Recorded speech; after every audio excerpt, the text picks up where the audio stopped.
Hello സുഹൃത്തുക്കളെ, ഇന്ന് രാത്രി നമ്മൾ കേരളത്തിൻ്റെ ഭംഗിയുള്ള ഒരു ഐതിഹ്യത്തിലേക്കാണ് യാത്ര ചെയ്യുന്നത്.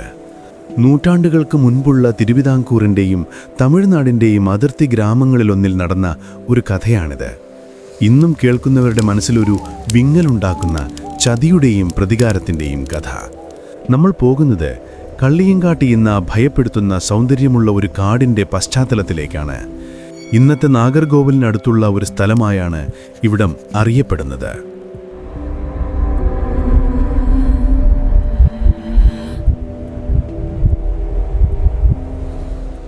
ഈ കഥയിലെ പ്രധാന കഥാപാത്രങ്ങൾ അല്ലി എന്ന അതിസുന്ദരിയായ ഒരു യുവതിയാണ്. പിന്നീട് അവൾ രക്തദാഹിയായ നീലി എന്ന യക്ഷിയായി മാറുന്നു.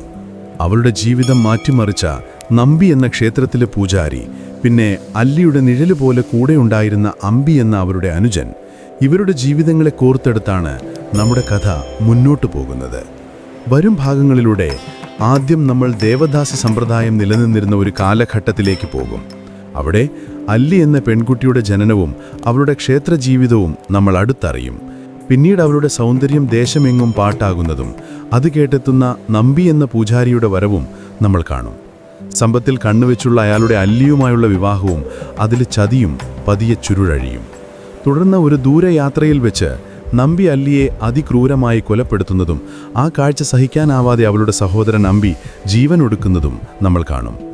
എന്നാൽ കഥ അവിടെ തീരുന്നില്ല. അല്ലിയും അമ്പിയും ചോളരാജാവിൻ്റെ മക്കളായി പുനർജനിക്കുന്നതും പിന്നീട് നാടുകടത്തപ്പെട്ട് കള്ളിയങ്കാട്ടെ പാലമരത്തിൽ നീലി എന്ന ഭീകരയക്ഷിയായി അവൾ കുടിയിരിക്കുന്നതും നമ്മൾ കാണും. ഒടുവിൽ തൻ്റെ പഴയ ഭർത്താവിനെ പുനർജന്മത്തിൽ കണ്ടെത്തി അവൾ പ്രതികാരം പൂർത്തിയാക്കുന്നതും കാലക്രമേണ അവളുടെ കഥ ഒരു സ്ത്രീയുടെ അടങ്ങാത്ത പകയുടെ പ്രതീകമായി മാറിയതും നമ്മൾ വിശദമായി തന്നെ അറിയാൻ ശ്രമിക്കും. ഈ കഥ തുടങ്ങുമ്പോൾ നിങ്ങളുടെ മനസ്സിലൊരു ചിത്രം തെളിയണം. നിലാവുള്ള രാത്രിയിൽ ഒറ്റപ്പെട്ടു നിൽക്കുന്ന ഒരു കള്ളിപ്പാലമരം. അതിൻ്റെ കൊമ്പുകളിൽ കാറ്റടിക്കുമ്പോൾ ഒരു നേർത്ത തേങ്ങൽ പോലെ ഒരു ശബ്ദം കേൾക്കുന്നു. ആ മരത്തിന് കീഴാണ് നമ്മുടെ കഥയുടെ ഭൂരിഭാഗവും നടക്കുന്നത്. ഒരു മിനിറ്റ് സുഹൃത്തുക്കളെ, കഥ തുടങ്ങുന്നതിന് മുമ്പ് ഒരു കാര്യം. നിങ്ങൾ ഈ രാത്രി യാത്രകൾ ശരിക്കും ആസ്വദിക്കുന്നുണ്ടെങ്കിൽ വീഡിയോ ലൈക്ക് ചെയ്യാനും സ്ലംബർ സാഗ സബ്സ്ക്രൈബ് ചെയ്യാനും മറക്കരുത്. പിന്നെ നിങ്ങൾ എവിടെ നിന്നാണ് ഇത് കേൾക്കുന്നത്, ഇപ്പോൾ അവിടെ എത്ര സമയമായി എന്നതിനെക്കുറിച്ച് ഒരു കമൻ്റ് ഇടുക. കാരണം ആരൊക്കെ എവിടെ നിന്നൊക്കെയാണ് ഈ കഥ കേൾക്കുന്നതെന്ന് എനിക്ക് അറിയാൻ താല്പര്യമുണ്ട്. ഇപ്പോൾ നിങ്ങളുടെ ബെഡ്റൂം ലൈറ്റുകൾ ഡിം ചെയ്യുക. നല്ലൊരു പശ്ചാത്തല ശബ്ദത്തിനായി ആ ഫാൻ ഓൺ ചെയ്യുക.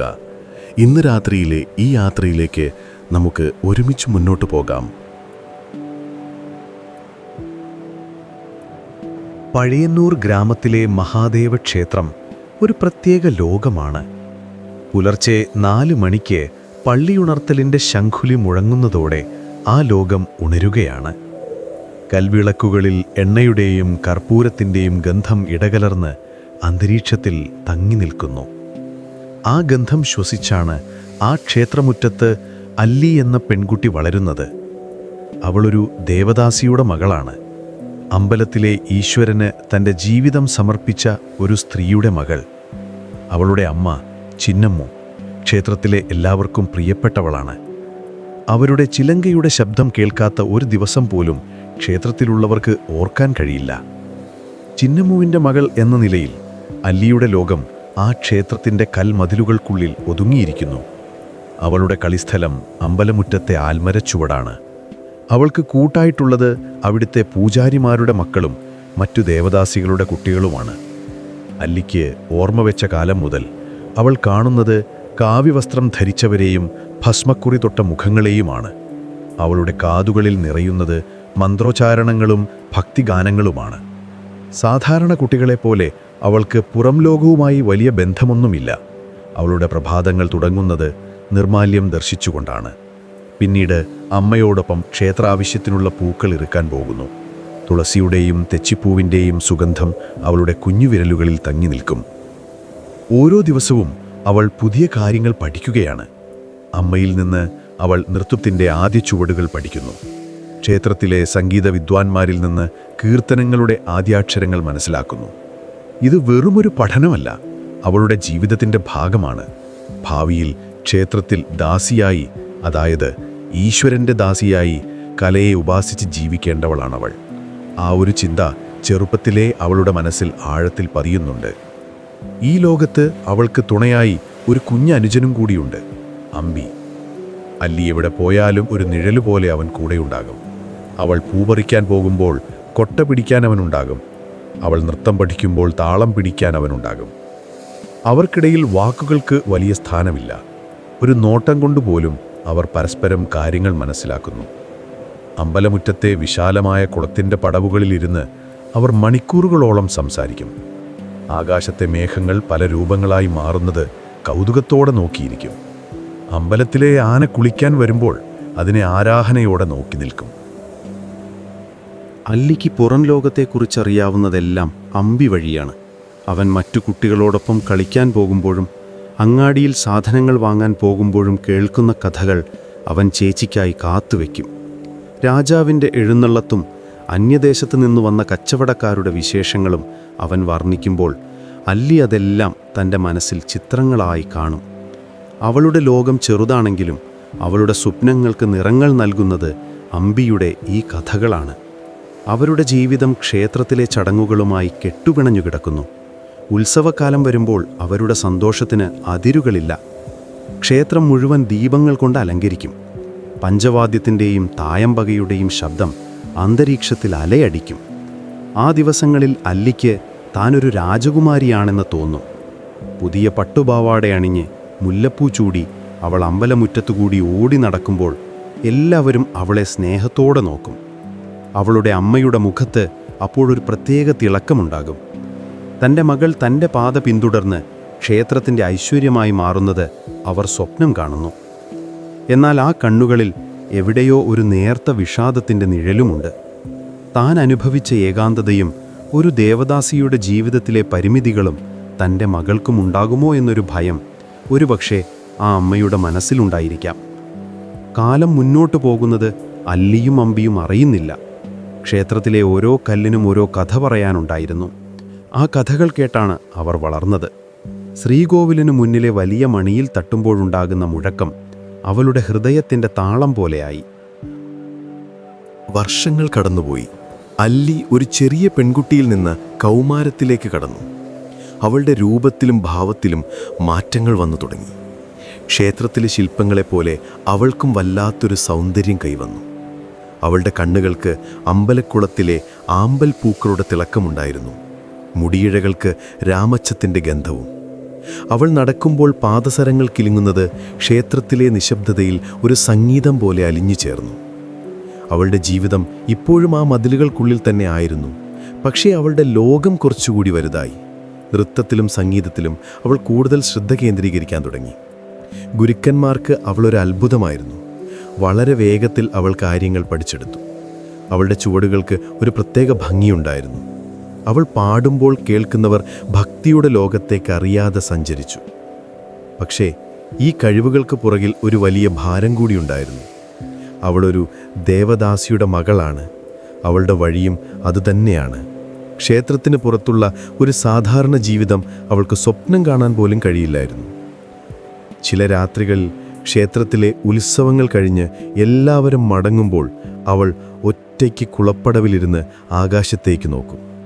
ദൂരെ എവിടെയോ മിന്നുന്ന നക്ഷത്രങ്ങളെ നോക്കി അവൾ തൻ്റെ ഭാവിയെക്കുറിച്ച് ഓർത്തിരിക്കാം. ഈ അമ്പലവും ഈ കലയുമല്ലാതെ മറ്റൊരു ലോകം തനിക്ക് അന്യമാണല്ലോ എന്നൊരു ചിന്ത അവളെ ചിലപ്പോഴൊക്കെ അലട്ടിയിരുന്നു.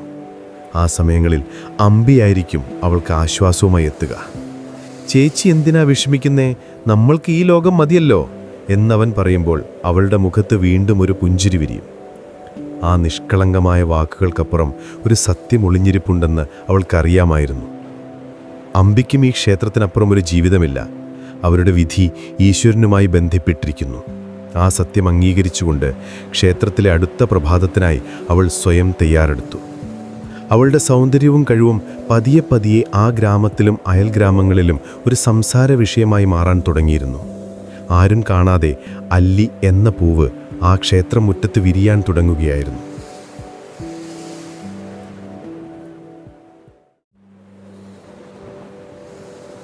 അല്ലിയുടെ യൗവനം പഴയന്നൂർ ഗ്രാമത്തിൽ ഒരു വസന്തകാലം പോലെയാണ് പടർന്നു കയറുന്നത്. 16 വയസ്സ് തികയുമ്പോഴേക്കും അവളുടെ സൗന്ദര്യം ക്ഷേത്രമതിലുകൾ കടന്ന് പുറം ലോകത്തേക്ക് ഒരു സുഗന്ധം പോലെ ഒഴുകി പരക്കാൻ തുടങ്ങിയിരുന്നു. അതൊരു സാധാരണ സൗന്ദര്യമായിരുന്നില്ല. കണ്ടുപരിചയിച്ച രൂപങ്ങളിൽ നിന്നോ കവികൾ പാടിപ്പതിഞ്ഞ വർണ്ണനകളിൽ നിന്നോ അതിന് വ്യത്യാസമുണ്ടായിരുന്നു. അവളുടെ ഓരോ ചരണത്തിലും ഒരു താളമുണ്ടായിരുന്നു. ഓരോ നോട്ടത്തിലും ഒരു കഥയുണ്ടായിരുന്നു. ക്ഷേത്രത്തിലെത്തുന്ന ഭക്തർ ഈശ്വരനെ തൊഴുതു മുടങ്ങുമ്പോൾ മനസ്സിൽ കൊണ്ടുപോകുന്നത് അല്ലിയുടെ രൂപം കൂടിയായിരുന്നു. പഴയന്നൂരിലെ ദേവദാസിപ്പെണ്ണ് ഒരു ദേവതയെപ്പോലെയാണ് അവർ തങ്ങളുടെ ഗ്രാമങ്ങളിൽ ചെന്ന് പറഞ്ഞു തുടങ്ങി. ഈ വാർത്തകൾ കാട്ടുതീ പോലെയാണ് പടർന്നത്. കച്ചവടത്തിനായി പഴയന്നൂരിലെത്തുന്നവർ തങ്ങളുടെ യാത്രാക്ഷീണം മറക്കുന്നത് അല്ലിയെ ഒരു നോക്ക് കണ്ടിട്ടായിരുന്നു. അവർ മധുരയിലും കാഞ്ചിയിലും ചെന്ന് പഴയന്നൂരിലെ അഴകിനെക്കുറിച്ച് അതിശയോക്തിയോടെ സംസാരിച്ചു. ഒരാൾ അവളുടെ കണ്ണുകളെപ്പറ്റി പറഞ്ഞാൽ മറ്റൊരാൾ അവളുടെ നീണ്ട ഇടതൂർന്ന മുടിയെക്കുറിച്ചായിരിക്കും വർണ്ണിക്കുക. കാർമേഘം തോൽക്കുന്ന കറുപ്പാണ് ആ മുടിക്കിയെന്നായിരിക്കും ഒരുവൻ പറയുക. മറ്റൊരാൾ പറയും, അല്ല, അത് യമുനാ നദി പോലെ ശാന്തമായി ഒഴുകുന്ന ഒന്നാണ്. അവളുടെ പുഞ്ചിരിയെക്കുറിച്ച് പലർക്കും പലതായിരുന്നു പറയാനുണ്ടായിരുന്നത്. ചിലർക്കത് നിലാവുദിക്കുന്നത് പോലെയായിരുന്നു, മറ്റു ചിലർക്കത് വിടരാൻ വെമ്പുന്ന താമരമുട്ടുപോലെയും. ഓരോരുത്തരും അവരവരുടെ ഭാവനയ്ക്കനുസരിച്ച് ആ സൗന്ദര്യത്തിന് പുതിയ മാനങ്ങൾ നൽകി. അങ്ങനെയിരിക്കെയാണ് ക്ഷേത്രത്തിലെ തിരുവുത്സവം വരുന്നത്. 10 ദിവസം നീണ്ടു നിൽക്കുന്ന ആ ഉത്സവത്തിന് അയൽ ദേശങ്ങളിൽ നിന്ന് പോലും ആളുകളെത്തും. ആ വർഷത്തെ ഉത്സവത്തിനൊരു പ്രത്യേകതയുണ്ടായിരുന്നു. 9ാം ഉത്സവ നാളിൽ ഭഗവാന്റെ പള്ളിവേട്ട എഴുന്നള്ളുന്നതിന് മുന്നോടിയായി ഒരു നൃത്തം അവതരിപ്പിക്കാൻ അല്ലിക്ക് അവസരം ലഭിച്ചു. അതൊരു വലിയ അംഗീകാരമായിരുന്നു. ചെറുപ്പത്തിലെ നൃത്തം അഭ്യസിക്കുന്നുണ്ടെങ്കിലും ഇത്രയും വലിയൊരു സദസ്സിന് മുന്നിൽ അവൾ ആദ്യമായാണ് ചുവടുവയ്ക്കാൻ പോകുന്നത്. ആ വാർത്ത അറിഞ്ഞപ്പോൾ മുതൽ ഗ്രാമം മുഴുവൻ ആ ദിവസത്തിനായി കാത്തിരിക്കുകയായിരുന്നു. അല്ലിയുടെ നൃത്തം കാണാൻ വേണ്ടി മാത്രം ദൂരദിക്കുകളിൽ നിന്ന് ആളുകൾ എത്തിത്തുടങ്ങി. കേട്ടറിഞ്ഞ സൗന്ദര്യം നേരിൽ കാണാനുള്ള ഒരവസരമായിട്ടാണ് പലരും അതിനെ കണ്ടത്. 9ാം ഉത്സവത്തിൻ്റെ അന്ന് സന്ധ്യയായപ്പോൾ ക്ഷേത്രമുറ്റം ജനങ്ങളെ കൊണ്ട് നിറഞ്ഞു. ആയിരക്കണക്കിന് ദീപങ്ങളുടെ വെളിച്ചത്തിൽ ക്ഷേത്രം ഒരു സ്വർഗം പോലെ തിളങ്ങി നിന്നു. എഴുന്നള്ളത്തിനുള്ള ഒരുക്കങ്ങളെല്ലാം പൂർത്തിയായി. മേളങ്ങൾ ഉയർന്നു കാഴ്ന്നു. ആളുകളുടെ കാത്തിരിപ്പിന് വിരാമമിട്ടുകൊണ്ട് മുഖ്യപൂജാരി അല്ലിയെ വേദിയിലേക്ക് ക്ഷണിച്ചു. ചുവന്ന പട്ടുചേലയുടുത്ത് ദേഹം മുഴുവൻ തിരുആഭരണങ്ങൾ അണിഞ്ഞ് മുടിയിൽ ദശപുഷ്പം ചൂടി അല്ലി വേദിയിലേക്ക് നടന്നു വന്നപ്പോൾ അതുവരെ ശബ്ദമുഖരിതമായിരുന്ന ആ സദസ്സ് ഒരു നിമിഷം നിശബ്ദമായി. ആളുകൾ ശ്വാസമടക്കി പിടിച്ച് അവളെ നോക്കി നിന്നു. കാറ്റിൽ അവളുടെ പട്ടുചേലയുടെ അറ്റം ചെറുതായി ഇളകുന്നുണ്ടായിരുന്നു. അവളുടെ മുഖത്തെ ഭാവം എന്താണെന്ന് ആർക്കും മനസ്സിലാക്കാൻ കഴിഞ്ഞില്ല. ചെറിയൊരു പരിഭ്രമമുണ്ടോ അതോ ആത്മവിശ്വാസമാണോ ആ മുഖത്ത് നിഴലിക്കുന്നത്? അങ്ങനെ സംഗീതം തുടങ്ങി. മൃദംഗത്തിൽ ആദ്യത്തെ താളം വീണപ്പോൾ അല്ലിയുടെ കണ്ണുകൾ അടഞ്ഞു. അവൾ തനിക്ക് ചുറ്റുമുള്ള ലോകം മറന്നു. പിന്നെ കണ്ടതൊരു കാവ്യമായിരുന്നു. അവളുടെ കാലുകൾ വേദിയിൽ ചിത്രങ്ങൾ വരച്ചു. കൈകൾ മുദ്രകളിലൂടെ കഥകൾ പറഞ്ഞു. കൃഷ്ണന്റെ ലീലകളാണ് അവൾ ആടിത്തീർത്തത്. ഓരോ ചുവടിലും അവൾ കൃഷ്ണനായി, രാധയായി, ഗോപികയായി മാറി. അവളുടെ മുഖത്ത് ഭാവങ്ങൾ മിന്നിമറിഞ്ഞു. പ്രണയം, വിരഹം, സന്തോഷം, കുസൃതി എല്ലാം ആ മുഖത്തൊരു മഴവില്ല് പോലെ വിരിഞ്ഞു. സദസ്സിലിരുന്നവർക്ക് അതൊരു നൃത്തമായി തോന്നിയില്ല. സാക്ഷാൽ ദേവലോകത്ത് നിന്ന് ഒരു അപ്സരസ് താഴെ ഇറങ്ങി വന്നതാണെന്ന് അവർക്ക് തോന്നി. ഓരോ ചലനവും അത്രയധികം പൂർണ്ണമായിരുന്നു. നൃത്തം അവസാനിച്ചപ്പോൾ കുറച്ചു നേരത്തേക്ക് ആരും കൈയടിച്ചില്ല. എല്ലാവരും ആ മാന്ത്രിക ലോകത്ത് നിന്ന് പുറത്തു വരാൻ മടിച്ചിരിക്കുകയായിരുന്നു. പിന്നീട് ഉയർന്നു വന്ന കരഘോഷം മിനിറ്റുകളോളം നീണ്ടുനിന്നു. അന്നത്തെ ആ നൃത്തം അല്ലിയുടെ ജീവിതത്തിലെ ഒരു വഴിത്തിരിവായിരുന്നു. അതോടുകൂടി അവളുടെ പ്രശസ്തി കൊടുമുടിയിലെത്തി. അവളുടെ സൗന്ദര്യത്തെക്കുറിച്ച് മാത്രമല്ല, അവളുടെ കഴിവിനെക്കുറിച്ചും ആളുകൾ സംസാരിക്കാൻ തുടങ്ങി. പഴയന്നൂർ മഹാദേവക്ഷേത്രം അറിയപ്പെടാൻ തുടങ്ങിയതുപോലും അല്ലിയുള്ള അമ്പലം എന്ന പേരിലായിരുന്നു. ദൂരദേശങ്ങളിലെ രാജകൊട്ടാരങ്ങളിൽ വരെ ഈ വാർത്തയെത്തി. ചില പ്രഭുക്കന്മാർ അവളെ ഒരു നോക്ക് കാണാൻ വേണ്ടി മാത്രം വേഷം മാറി പഴയന്നൂരിലെത്തി. കവികൾ അവൾക്ക് വേണ്ടി കാവ്യങ്ങൾ രചിച്ചു. ചിത്രകാരന്മാർ അവളെ തങ്ങളുടെ ഭാവനയിൽ വരച്ചു നോക്കി. അല്ലി ഇതൊന്നും അറിയുന്നുണ്ടായിരുന്നില്ല. അവൾക്ക് തൻ്റെ ലോകം ഇപ്പോഴും ആ ക്ഷേത്രം തന്നെയായിരുന്നു. പക്ഷേ താൻ കാരണം ക്ഷേത്രത്തിലേക്ക് കൂടുതൽ ആളുകൾ വരുന്നുണ്ടെന്നും തൻ്റെ അമ്മയുടെ മുഖത്ത് അഭിമാനത്തിൻ്റെ ഒരു തിളക്കമുണ്ടെന്നും അവൾ തിരിച്ചറിയുന്നുണ്ടായിരുന്നു. അവൾ അറിയാത്ത മറ്റൊരു കാര്യം കൂടിയുണ്ടായിരുന്നു. ഈ പ്രശസ്തി ഒരു വാൾ പോലെയാണ്. അതിന് 2 മൂർച്ചയുണ്ട്. അതവൾക്ക് അംഗീകാരം നൽകുമ്പോൾ തന്നെ അവളുടെ ജീവിതത്തിലേക്ക് ചില അപകടങ്ങളെ ക്ഷണിച്ചു വരുത്തുക കൂടിയായിരുന്നു. പല കണ്ണുകളും അസൂയയോടെയും മോഹത്തോടെയും അവളെ ലക്ഷ്യം വെച്ച് തുടങ്ങിയിരുന്നു. പക്ഷേ ഈ പ്രശസ്തിയുടെ മറുഭാഗം അവൾ പതിയെ തിരിച്ചറിയാൻ തുടങ്ങിയിരുന്നു. ആളുകൾ അവളെ ഒരു വ്യക്തിയായി കാണുന്നില്ല, മറിച്ച് ആരാധനയോടെ നോക്കുന്നൊരു വിഗ്രഹമായി കാണുന്നുവെന്ന് അവൾക്ക് തോന്നിത്തുടങ്ങി. പഴയ കൂട്ടുകാരുമായി കളിക്കാനോ അമ്പലക്കുളത്തിൽ അലസമായി നീന്തി തുടിക്കാനോ അവൾക്ക് കഴിയുന്നില്ല. എപ്പോഴും ആരുടെയെങ്കിലും കണ്ണുകൾ തനിക്കുനേരെ നീളുന്നുണ്ടെന്നൊരു തോന്നൽ അവളെ അസ്വസ്ഥയാക്കി. അവളുടെ ചിരിയും സംസാരവും പോലും അളന്നുമുറിച്ചതുപോലെയായി. ഈ ലോകത്ത് താൻ കൂടുതൽ ഒറ്റപ്പെടുകയാണോ എന്നവൾ ഭയന്നു. ഈ പ്രശസ്തിയുടെ വെള്ളിവെളിച്ചത്തിൽ സാധാരണ ജീവിതത്തിലെ ചെറിയ സന്തോഷങ്ങൾ അവൾക്ക് നഷ്ടപ്പെടുകയായിരുന്നു. അമ്പി മാത്രമായിരുന്നു അവളുടെ ലോകത്ത് മാറ്റമില്ലാതെ നിന്നത്. അവൻ ഇപ്പോഴും പഴയതുപോലെ അവളോട് കളിച്ചും ചിരിച്ചും കൂടെ നിന്നു. ആളുകൾ അവളെ ഒരു ദേവതയായി കാണുമ്പോൾ അമ്പിക്ക് അവൾ ഇപ്പോഴും അവൻ്റെ പ്രിയപ്പെട്ട ചേച്ചി മാത്രമായിരുന്നു. അവളുടെ കണ്ണൊന്ന് നിറഞ്ഞാൽ അവൻ്റെ നെഞ്ചുപിടയും. അവളുടെ മനസ്സിലെ ഭാരങ്ങൾ ഇറക്കി വയ്ക്കാൻ അവൾക്ക് അമ്പി മാത്രമേ ഉണ്ടായിരുന്നുള്ളൂ. പുറമേ കാണുന്ന ഈ വർണ്ണപ്രപഞ്ചത്തിനുള്ളിൽ അല്ലി ശരിക്കും ആരായിരുന്നുവെന്നൊരു പക്ഷേ അമ്പിക്ക് മാത്രമേ അറിയാമായിരുന്നുള്ളൂ. അവളുടെ യഥാർത്ഥ സ്വപ്നങ്ങളും ആഗ്രഹങ്ങളും ആരും കാണാതെ പോകുന്നത് അവൻ വേദനയോടെ തിരിച്ചറിഞ്ഞിരിക്കാം.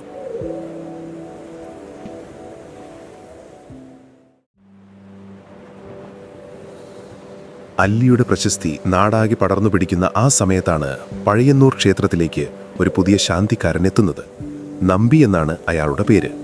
ദൂരെ പാണ്ടികാട്ടിൽ നിന്നാണ് വരവ്. ക്ഷേത്രത്തിലെ പ്രധാന പൂജാരിക്ക് പ്രായമായതുകൊണ്ട് അദ്ദേഹത്തെ സഹായിക്കാനായാണ് നമ്പിയെ നിയമിക്കുന്നത്. കാഴ്ചയിൽ സൗമ്യനാണ് നമ്പി. 25-നടുത്ത് പ്രായം. നെറ്റിയിൽ എപ്പോഴും ഭസ്മക്കുറിയുണ്ടാകും.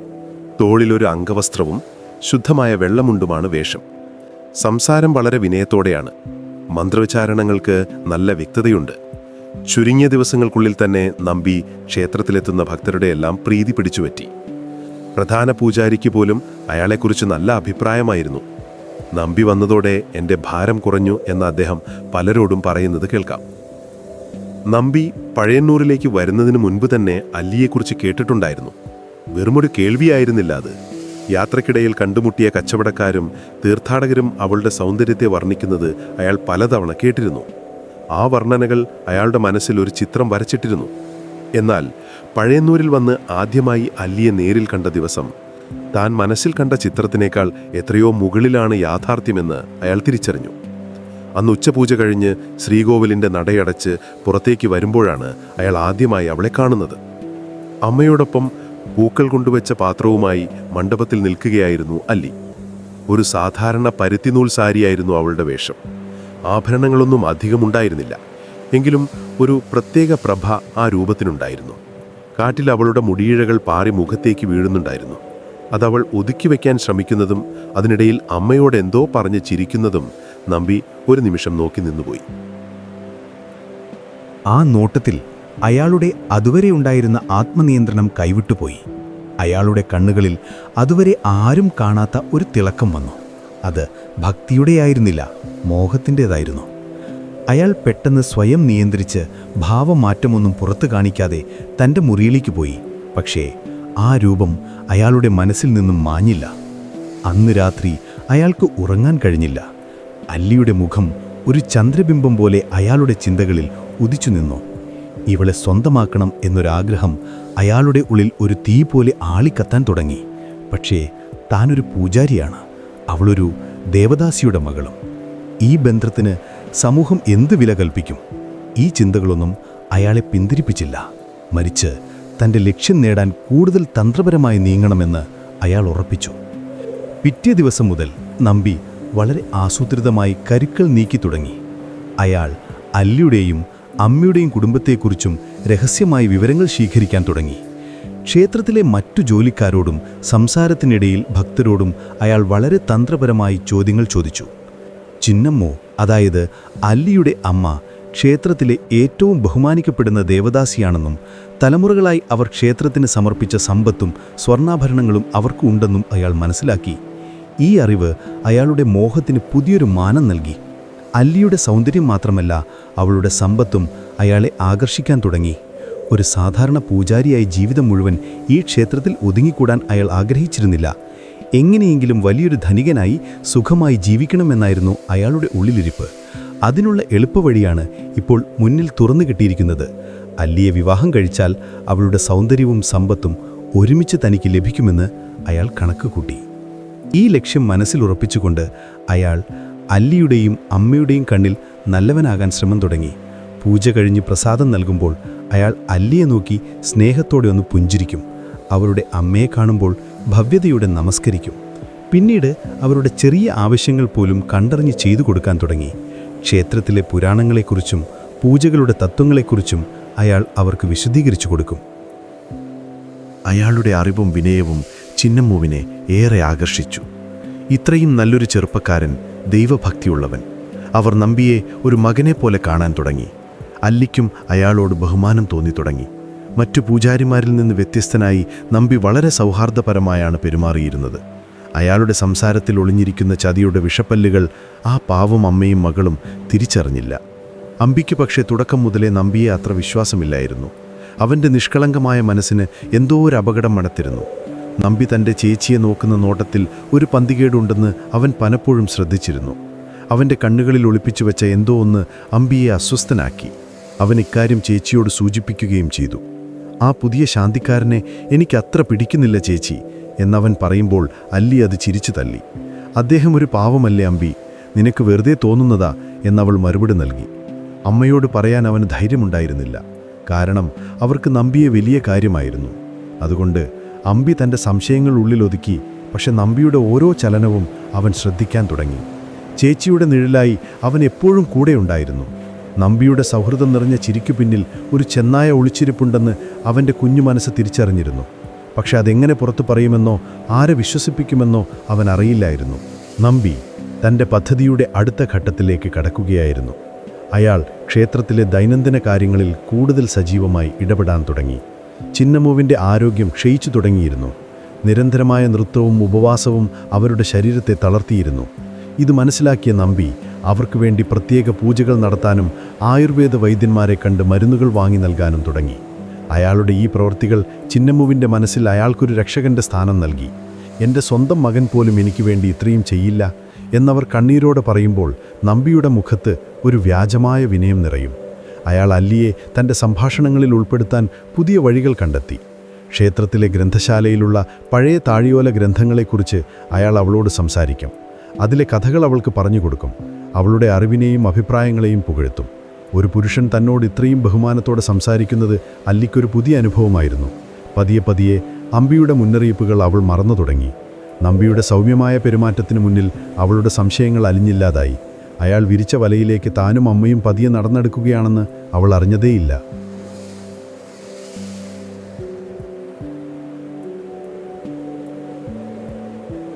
ചിന്നമ്മുവിൻ്റെ ആരോഗ്യം ദിനം പ്രതി മോശമായിക്കൊണ്ടിരുന്നു. തനിക്കധികം കാലമില്ലെന്ന് ആ അമ്മ തിരിച്ചറിഞ്ഞു തുടങ്ങിയിരുന്നു. അവരെ അലട്ടിയിരുന്ന ഒരേ ഒരു ചിന്ത തൻ്റെ മക്കളുടെ ഭാവിയെക്കുറിച്ചായിരുന്നു. താൻ മരിച്ചാൽ അല്ലിക്കും അമ്പിക്കും ആരുണ്ടാകും? ക്ഷേത്രം അവരെ സംരക്ഷിക്കുമായിരിക്കും, പക്ഷേ ഒരമ്മയുടെ കരുതൽ നൽകാൻ ആർക്കു കഴിയും? ഈ ചിന്തകൾ അവരുടെ ഉറക്കം കെടുത്തിയ രാത്രികളിലൊന്നിൽ ഒരു നിഴലുപോലെ നമ്പി അവരുടെ മുന്നിലെത്തി. എന്തിനാണ് അമ്മ ഇങ്ങനെ വിഷമിക്കുന്നത്? ഭഗവാൻ എല്ലാം കാണുന്നുണ്ട്, അയാൾ പറഞ്ഞു.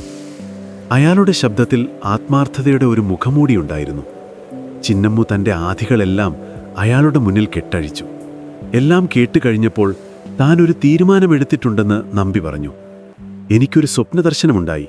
പഴയന്നൂരപ്പൻ നേരിട്ട് പ്രത്യക്ഷപ്പെട്ട് എന്നോടൊരു കാര്യം ആവശ്യപ്പെട്ടു. അല്ലി ഈ ക്ഷേത്രത്തിൻ്റെ ഐശ്വര്യമാണ്. അവളെ ഒരു കാരണവശാലും കൺവട്ടത്ത് നിന്ന് മാറ്റരുത്. അവളെയും അമ്പിയെയും സംരക്ഷിക്കേണ്ടത് എൻ്റെ കടമയാണെന്ന് ഭഗവാൻ അരുൾ ചെയ്തു. നമ്പി ഒറ്റ ശ്വാസത്തിൽ പറഞ്ഞു നിർത്തി. ചിന്നമ്മുവിന് തൻ്റെ കാതുകളെ വിശ്വസിക്കാനായില്ല. എന്താ നമ്പി പറഞ്ഞു വരുന്നത്? അവർ ആകാംക്ഷയോടെ ചോദിച്ചു. അല്ലിയെ ഞാൻ വിവാഹം കഴിച്ചുകൊള്ളാം. ഇതെൻ്റെ ആഗ്രഹമല്ല, ഭഗവാന്റെ കൽപ്പനയാണ്. ദേവദാസിയുടെ മകളെ പൂജാരി വിവാഹം കഴിക്കുന്നത് നാട്ടുനടപ്പല്ലെന്ന് എനിക്കറിയാം. പക്ഷെ ദൈവഹിതത്തിനു മുന്നിൽ നാട്ടുനടപ്പുകൾക്ക് എന്ത് സ്ഥാനം? നമ്മൾ ഈ ബന്ധം രഹസ്യമായി സൂക്ഷിക്കും. ഈ ക്ഷേത്രത്തിൻ്റെ 4 അതിരുകൾക്കുള്ളിൽ ഭഗവാനെ സാക്ഷിയാക്കി ഞാൻ അല്ലിയുടെ കഴുത്തിൽ താലി ചാർത്തും. ഞാൻ നിങ്ങളെ പൊന്നുപോലെ നോക്കും. അല്ലിയുടെ സമ്പത്തോ സൗന്ദര്യമോ അല്ല എൻ്റെ ലക്ഷ്യം. ഭഗവാന്റെ ആജ്ഞ നിറവേറ്റുക എന്നത് മാത്രമാണ്. നമ്പി പറഞ്ഞു നിർത്തുമ്പോൾ അയാളുടെ കണ്ണുകൾ നിറഞ്ഞൊഴുകുന്നുണ്ടായിരുന്നു. ആ കണ്ണുനീരിൽ ചിന്നമ്മുവിൻ്റെ അവസാനത്തെ സംശയങ്ങളും അലിഞ്ഞില്ലാതായി. തൻ്റെ മകൾക്ക് ഇതിലും നല്ലൊരു ജീവിതം കിട്ടാനില്ലെന്ന് അവർ ഉറച്ചു വിശ്വസിച്ചു. അന്ന് തന്നെ അവർ ഈ വിവരം അല്ലിയോട് പറഞ്ഞു. അമ്മയുടെ സന്തോഷം കണ്ടപ്പോൾ അല്ലിക്ക് ഒന്നും എതിർത്തു പറയാൻ കഴിഞ്ഞില്ല. അവളുടെ ഉള്ളിൽ ഒരു ഭയം മുളപൊട്ടിയിരുന്നു. വിവാഹം, ഭർത്താവ്, പുതിയൊരു ജീവിതം, ഇതെല്ലാം അവൾക്ക് അപരിചിതമായിരുന്നു. അമ്പിയുടെ സംശയങ്ങൾ അവളുടെ മനസ്സിലൂടെ ഒരു മിന്നൽ പോലെ കടന്നുപോയി. പക്ഷേ രോഗശയ്യയിലുള്ള അമ്മയുടെ മുഖത്തേക്ക് നോക്കിയപ്പോൾ അവളുടെ എല്ലാ എതിർപ്പുകളും അലിഞ്ഞുപോയി. അമ്മയുടെ ആശ്വാസത്തിനും സന്തോഷത്തിനും വേണ്ടി എന്ത് വിട്ടുവീഴ്ച ചെയ്യാനും അവൾ തയ്യാറായിരുന്നു. അവൾ സമ്മതം മൂഴി. ആ തീരുമാനം കേട്ട് മുറിയുടെ ഒരു കോണിൽ നിന്ന് എല്ലാം കേൾക്കുകയായിരുന്ന അമ്പിയുടെ നെഞ്ചു തകർന്നുപോയി. അവൻ ഓടിവന്ന് അമ്മയുടെ കാൽക്കൽ വീണു. അമ്മേ, ഇത് വേണ്ട. ഇവൻ നമ്മളെ ചതിക്കും. എൻ്റെ മനസ്സ് പറയുന്നു ഇത് വലിയൊരു ആപത്തിലേക്കുള്ള വഴിയാണെന്ന് അവൻ കരഞ്ഞുകൊണ്ട് പറഞ്ഞു. പക്ഷേ ആരും അവൻ്റെ വാക്കുകൾക്ക് വില കൊടുത്തില്ല. മിണ്ടാതിരിക്ക് ചെറുക്ക, വിവരമില്ലാത്തവൻ. നമ്പിയെപ്പോലെ ഒരു ദേവനെയാണോ നീ സംശയിക്കുന്നത്? ചിന്നമ്മു അവനെ ശകാരിച്ചു. അല്ലി അവനെ ചേർത്ത് പിടിച്ച് സമാധാനിപ്പിക്കാൻ ശ്രമിച്ചെങ്കിലും അവൻ കുതിറിമാറി. ആ നിമിഷം മുതൽ അവൻ ആരോടും സംസാരിക്കാതെയായി. അവൻ്റെ ലോകം അവനെ ഒറ്റപ്പെടുത്തിയതുപോലെ അവൻ ഒതുങ്ങിക്കൂടി. 2 ദിവസം കഴിഞ്ഞ് അർദ്ധരാത്രിയിൽ ക്ഷേത്രനട വീണ്ടും തുറന്നു. ആരും കാണാതെ അറിയാതെ ഒരു വിവാഹം നടക്കുകയായിരുന്നു. ശ്രീകോവിലിന് മുന്നിലെ കൽവിളക്കിൻ്റെ അരണ്ട വെളിച്ചത്തിൽ നമ്പി അല്ലിയുടെ കഴുത്തിൽ ഒരു മഞ്ഞച്ചരടിൽ കോർത്ത താലി കെട്ടി. ഹോമാഗ്നിയുടെ പുക ആ അന്തരീക്ഷത്തിൽ ഒരു മൂടുപുടം പോലെ നിറഞ്ഞു. മന്ത്രോച്ചാരണങ്ങൾക്കിടയിൽ ചിന്നമ്മുവിൻ്റെ സന്തോഷ കണ്ണുനീരിനും അമ്പിയുടെ നിശബ്ദമായ തേങ്ങലിനും നടുവിൽ അല്ലി ഒരു പാവയെപ്പോലെ നിന്നു. തൻ്റെ ജീവിതം ഒരു പുതിയ ദിശയിലേക്ക് ഒഴുകിത്തുടങ്ങുകയാണെന്ന് അവൾ തിരിച്ചറിഞ്ഞു. പക്ഷേ ആ ഒഴുക്ക് അവളെ എവിടെ കൊണ്ടുചെന്നെത്തിക്കുമെന്ന് അവൾക്കൊരു രൂപവും ഉണ്ടായിരുന്നില്ല. നമ്പിയുടെ മുഖത്ത് ആ നിമിഷം വിരിഞ്ഞ ഗൂഢമായ ചിരി ആരും കണ്ടില്ല. താൻ വർഷങ്ങളായി മനസ്സിൽ കൊണ്ടു നടന്ന ആഗ്രഹം സഫലമായതിൻ്റെ ആത്മസംതൃപ്തിയിലായിരുന്നു അയാൾ. പഴയന്നൂരിലെ ഏറ്റവും സുന്ദരിയായ പെണ്ണും അവളുടെ അളവറ്റ സ്വത്തും ഇനി തനിക്ക് സ്വന്തം. വിവാഹം കഴിഞ്ഞതോടെ നമ്പിയുടെ സ്വഭാവത്തിൽ പതിയെ മാറ്റങ്ങൾ കണ്ടു തുടങ്ങി. തുടക്കത്തിൽ അവൻ സ്നേഹം കൊണ്ട് എല്ലാവരെയും മൂടി. എന്നാൽ ദിവസങ്ങൾ കഴിയുന്തോറും അവൻ ആ കുടുംബത്തിൻ്റെ നിയന്ത്രണം പൂർണ്ണമായും ഏറ്റെടുത്തു. ചിന്നമ്മുവിൻ്റെ ചികിത്സയുടെ കാര്യങ്ങളെല്ലാം അവൻ നേരിട്ട് നോക്കി തുടങ്ങി.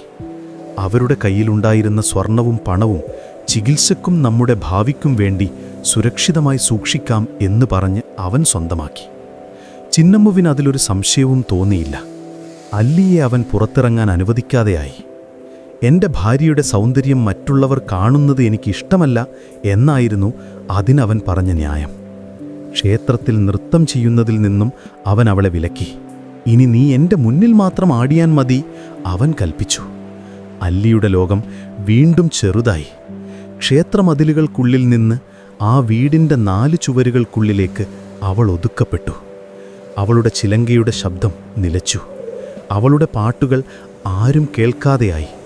നമ്പിയുടെ സ്നേഹപ്രകടനങ്ങൾക്ക് പിന്നിൽ ഒരു അധികാരത്തിൻ്റെ ചങ്ങലയുണ്ടെന്ന് അവൾ തിരിച്ചറിഞ്ഞു തുടങ്ങി.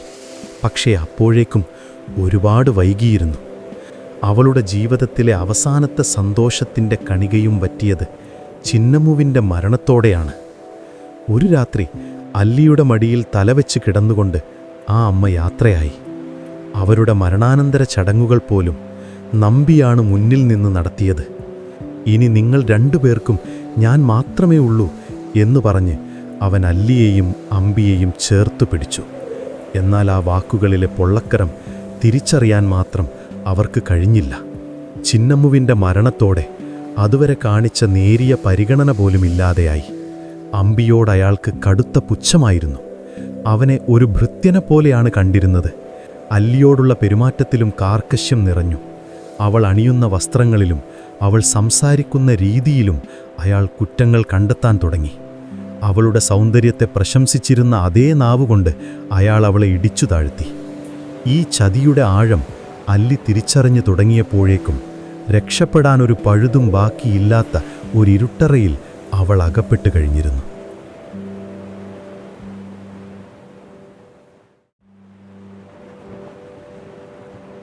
പഴയന്നൂർ ഗ്രാമത്തിലെ ജീവിതം നമ്പിക്ക് മടുത്തു തുടങ്ങിയിരുന്നു. അയാൾ ആഗ്രഹിച്ചതെല്ലാം നേടിയിരിക്കുന്നു. അല്ലി എന്ന അതിസുന്ദരിയായ ഭാര്യ, ചിന്നമ്മുവിൻ്റെ തലമുറകൾ കൈമാറി വന്ന സ്വർണ്ണാഭരണങ്ങളുടെ ഒരു വലിയ പെട്ടി, ക്ഷേത്രത്തിലെ ബഹുമാനിക്കപ്പെടുന്ന സ്ഥാനം. പക്ഷേ അയാൾക്ക് തൃപ്തിയായിരുന്നില്ല. ഈ ഗ്രാമത്തിൽ ഒതുങ്ങിക്കൂടാനല്ല താൻ വന്നതെന്ന് അയാൾ സ്വയം ഓർമ്മിപ്പിച്ചു. അയാളുടെ ലക്ഷ്യം ദൂരെ മധുരാപുരിയിൽ എവിടെയെങ്കിലും ഒരു പ്രമാണിയായി ജീവിക്കുക എന്നതായിരുന്നു. അതിനീ സ്വർണം മാത്രം മതിയാവില്ല, അത് വിറ്റ് പണമാക്കണം. പഴയന്നൂരിൽ വെച്ച് ഇത്രയധികം സ്വർണം വിൽക്കാൻ ശ്രമിച്ചാൽ സംശയമുണ്ടാകും. മാത്രമല്ല, അല്ലി കൂടെയുള്ളടത്തോളം കാലം താനൊരു സ്വതന്ത്രനല്ലെന്ന് അയാൾക്ക് തോന്നി. അവളുടെ പ്രശസ്തി ഒരു തടവറ പോലെയാണ്. അവളെയും കൊണ്ട് നാട് വിട്ടാൽ എവിടെ ചെന്നാലും ആളുകൾ തിരിച്ചറിയും. ദേവദാസിയുടെ മകളെ തട്ടിക്കൊണ്ടുപോയ പൂജാരി എന്ന ദുഷ്പേര് കേൾക്കേണ്ടി വരും. അതുകൊണ്ട് തൻ്റെ ലക്ഷ്യത്തിലേക്കുള്ള വഴിയിലെ അവസാനത്തെ തടസ്സം അല്ലി തന്നെയാണെന്ന് അയാൾ ഉറപ്പിച്ചു. അവളെ ഇല്ലാതാക്കണം. ഈ ക്രൂരമായ തീരുമാനം അയാളുടെ ഉറക്കം കെടുത്തിയില്ല. മറിച്ച് എങ്ങനെ അത് നടപ്പാക്കാമെന്ന ചിന്ത അയാളെ കൂടുതൽ ഊർജ്ജസ്വലനാക്കി. പഴയന്നൂരിൽ വെച്ച് അവളെ അപായപ്പെടുത്തുന്നത് ബുദ്ധിയല്ല, എല്ലാവരുടെയും ശ്രദ്ധ തന്നിലേക്ക് തിരിയും. അതുകൊണ്ട് അവളെ ഇവിടെ നിന്നും ദൂരേക്ക് കൊണ്ടുപോകണം. ആരും സഹായത്തിനെത്താത്ത ഒരിടത്ത് വെച്ച് കാര്യം സാധിക്കണം. അതിനൊരു കാരണം വേണം. ദിവസങ്ങളോളം ആലോചിച്ച ശേഷം അയാൾ ഒരു കഥ മെനഞ്ഞെടുത്തു. ഒരു ദിവസം രാത്രി സ്നേഹം നടിച്ച് അല്ലിയുടെ അടുത്ത് ചെന്നിരുന്ന് അയാൾ പറഞ്ഞു, "അല്ലി, നമ്മൾ വിവാഹിതരായിട്ട് മാസങ്ങളായില്ലേ? എൻ്റെ നാടും വീടും കാണാൻ നിനക്ക് ആഗ്രഹമില്ലേ? എൻ്റെ അമ്മ നിന്നെ കാണാൻ കാത്തിരിക്കുകയാണ്." അതുവരെ വിഷാദത്തിലാണ്ടിരുന്ന അല്ലിയുടെ മുഖം ആ വാക്കുകൾ കേട്ട് വിടർന്നു. താൻ വെറുക്കപ്പെട്ടവളല്ല, തനിക്കൊരു കുടുംബമുണ്ടാകാൻ പോകുന്നു എന്ന ചിന്ത അവളിലൊരു പുതിയ പ്രതീക്ഷ നിറച്ചു.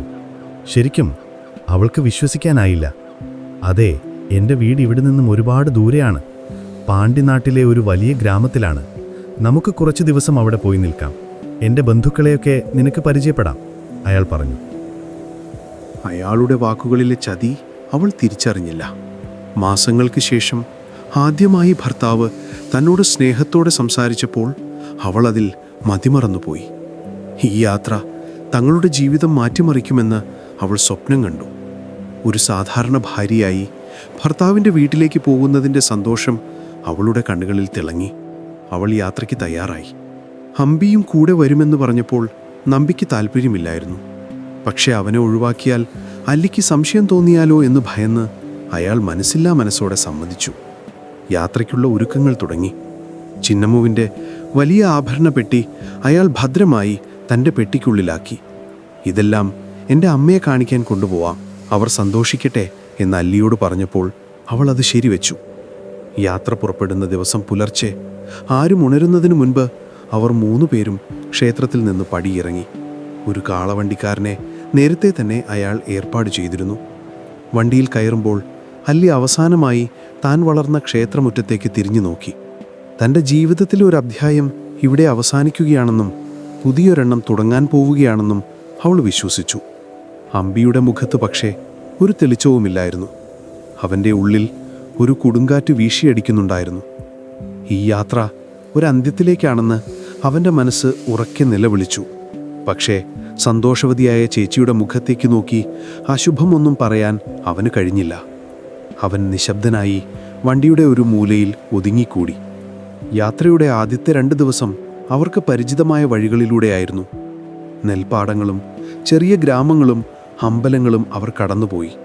നമ്പി തൻ്റെ നാടിനെക്കുറിച്ചും വീടിനെക്കുറിച്ചും വർണ്ണിച്ചുകൊണ്ടേയിരുന്നു. തൻ്റെ അച്ഛൻ വലിയൊരു ജന്മിയായിരുന്നുവെന്നും തങ്ങൾക്ക് ഏക്കർ കണക്കിന് ഭൂമിയുണ്ടായിരുന്നുവെന്നും അയാൾ കള്ളം പറഞ്ഞു. ആ കഥകൾ കേട്ട് അല്ലിയുടെ കണ്ണുകൾ വിടർന്നു. താൻ ചെന്നു കയറാൻ പോകുന്നത് വലിയൊരു തറവാട്ടിലേക്കാണെന്ന് അവൾ സങ്കൽപ്പിച്ചു. എന്നാൽ യാത്ര 3-ാം ദിവസം കടന്നതോടെ ഭൂപ്രകൃതി മാറാൻ തുടങ്ങി. പച്ചപ്പ് കുറഞ്ഞ് വരണ്ടുണങ്ങിയ കുന്നുകളും പാറക്കെട്ടുകളും നിറഞ്ഞ ഒരു പ്രദേശത്തേക്ക് അവർ പ്രവേശിച്ചു. വഴിയിൽ കാണുന്ന ആളുകളുടെ എണ്ണം കുറഞ്ഞു വന്നു. വിജനമായ പാതയിലൂടെ കാളവണ്ടി മുന്നോട്ട് നീങ്ങുമ്പോൾ അല്ലിയുടെ ഉള്ളിൽ ഒരു ഭയം നാമ്പിട്ടു.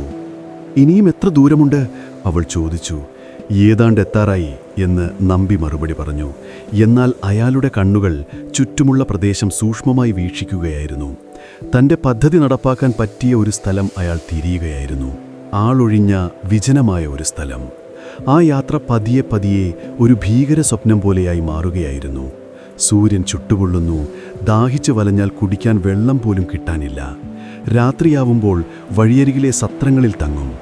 അവിടെയും നമ്പി ആരോടും അധികം സംസാരിക്കാതെ ഒതുങ്ങിക്കൂടി. തങ്ങൾ എങ്ങോട്ടാണ് പോകുന്നതെന്നോ എന്തിനാണ് പോകുന്നതെന്നോ ആർക്കും ഒരു തുമ്പും കിട്ടരുതെന്ന് അയാൾക്ക് നിർബന്ധമുണ്ടായിരുന്നു. 5-ാമത്തെ ദിവസം യാത്ര അവരെ കള്ളിയങ്കാട് എന്ന സ്ഥലത്തെത്തിച്ചു. പേരുപോലെ തന്നെ കള്ളിച്ചെടികളും മുൾപ്പടർപ്പുകളും നിറഞ്ഞ ഒരു ഭീകരമായ വനപ്രദേശമായിരുന്നു അത്. പകൽ സമയത്ത് പോലും സൂര്യരശ്മിക്ക് താഴെയെത്താൻ മടിയായിരുന്നു. പക്ഷികളുടെ ശബ്ദമില്ല, മൃഗങ്ങളുടെ അനക്കമില്ല. ആകെ കൂടി ഒരു ശ്മശാനമൂകത ആ പ്രദേശത്തെ വലയം ചെയ്തിരുന്നു.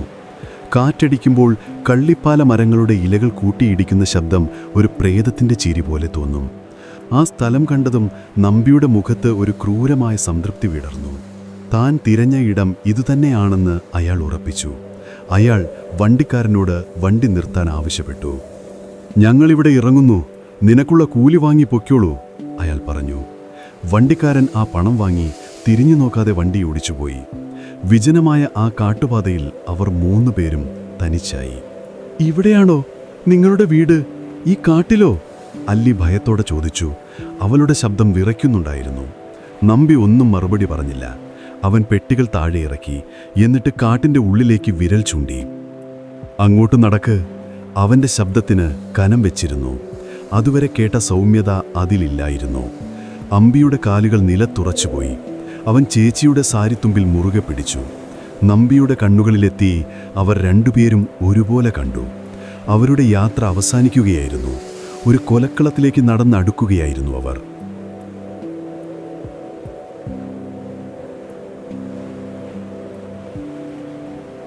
കള്ളിയങ്കാടിന്റെ വിജനതയിൽ നമ്പിയുടെ ശബ്ദം ഒരു ചാട്ടവാറ് പോലെയാണ് പതിച്ചത്. "അങ്ങോട്ട് നടക്ക്" എന്ന ആജ്ഞ കേട്ട് അല്ലി ഒന്ന് ഞെട്ടി. അവളുടെ കാലുകൾ മണ്ണിൽ ഉറച്ചുപോയി. അതുവരെ അവൾ കണ്ടിരുന്ന, സ്നേഹത്തോടെ സംസാരിച്ചിരുന്ന നമ്പിയായിരുന്നില്ല മുന്നിൽ നിന്നത്. അയാളുടെ കണ്ണുകളിൽ അപരിചിതമായൊരു തീജ്വാല എരിയുന്നുണ്ടായിരുന്നു. ആ നോട്ടം അവളുടെ ശരീരത്തിലൂടെ ഒരു തണുപ്പ് കോരിയിട്ടു. അമ്പി തൻ്റെ ചേച്ചിയുടെ സാരിത്തുമ്പിൽ ഒന്നുകൂടി മുറുകെ പിടിച്ചു. അവൻ്റെ കുഞ്ഞു കൈകൾ വിറയ്ക്കുന്നുണ്ടായിരുന്നു. "നമുക്ക് തിരിച്ചു പോകാം ചേച്ചി." അവൻ്റെ ശബ്ദം നേർത്തുപോയിരുന്നു. "എന്താ ഇവിടെ നിൽക്കുന്നത്? ചെവി കേട്ടില്ലേ?" നമ്പി അലറി. അവൻ അവരുടെ അടുത്തേക്ക് വന്ന് അല്ലിയുടെ കയ്യിൽ പിടിച്ചു വലിച്ചു. ആ പിടുത്തം ഒരു ഇരുമ്പുലക്ക പോലെയായിരുന്നു. വേദന കൊണ്ട് അവൾ പൊളഞ്ഞുപോയി. "വിടൂ, എനിക്ക് വേദനിക്കുന്നു," അവൾ യാചിച്ചു. പക്ഷെ അയാൾ അതൊന്നും കേൾക്കുന്നുണ്ടായിരുന്നില്ല. അയാൾ അവളെയും കൊണ്ട് കാടിൻ്റെ ഉള്ളിലേക്ക് നടന്നു.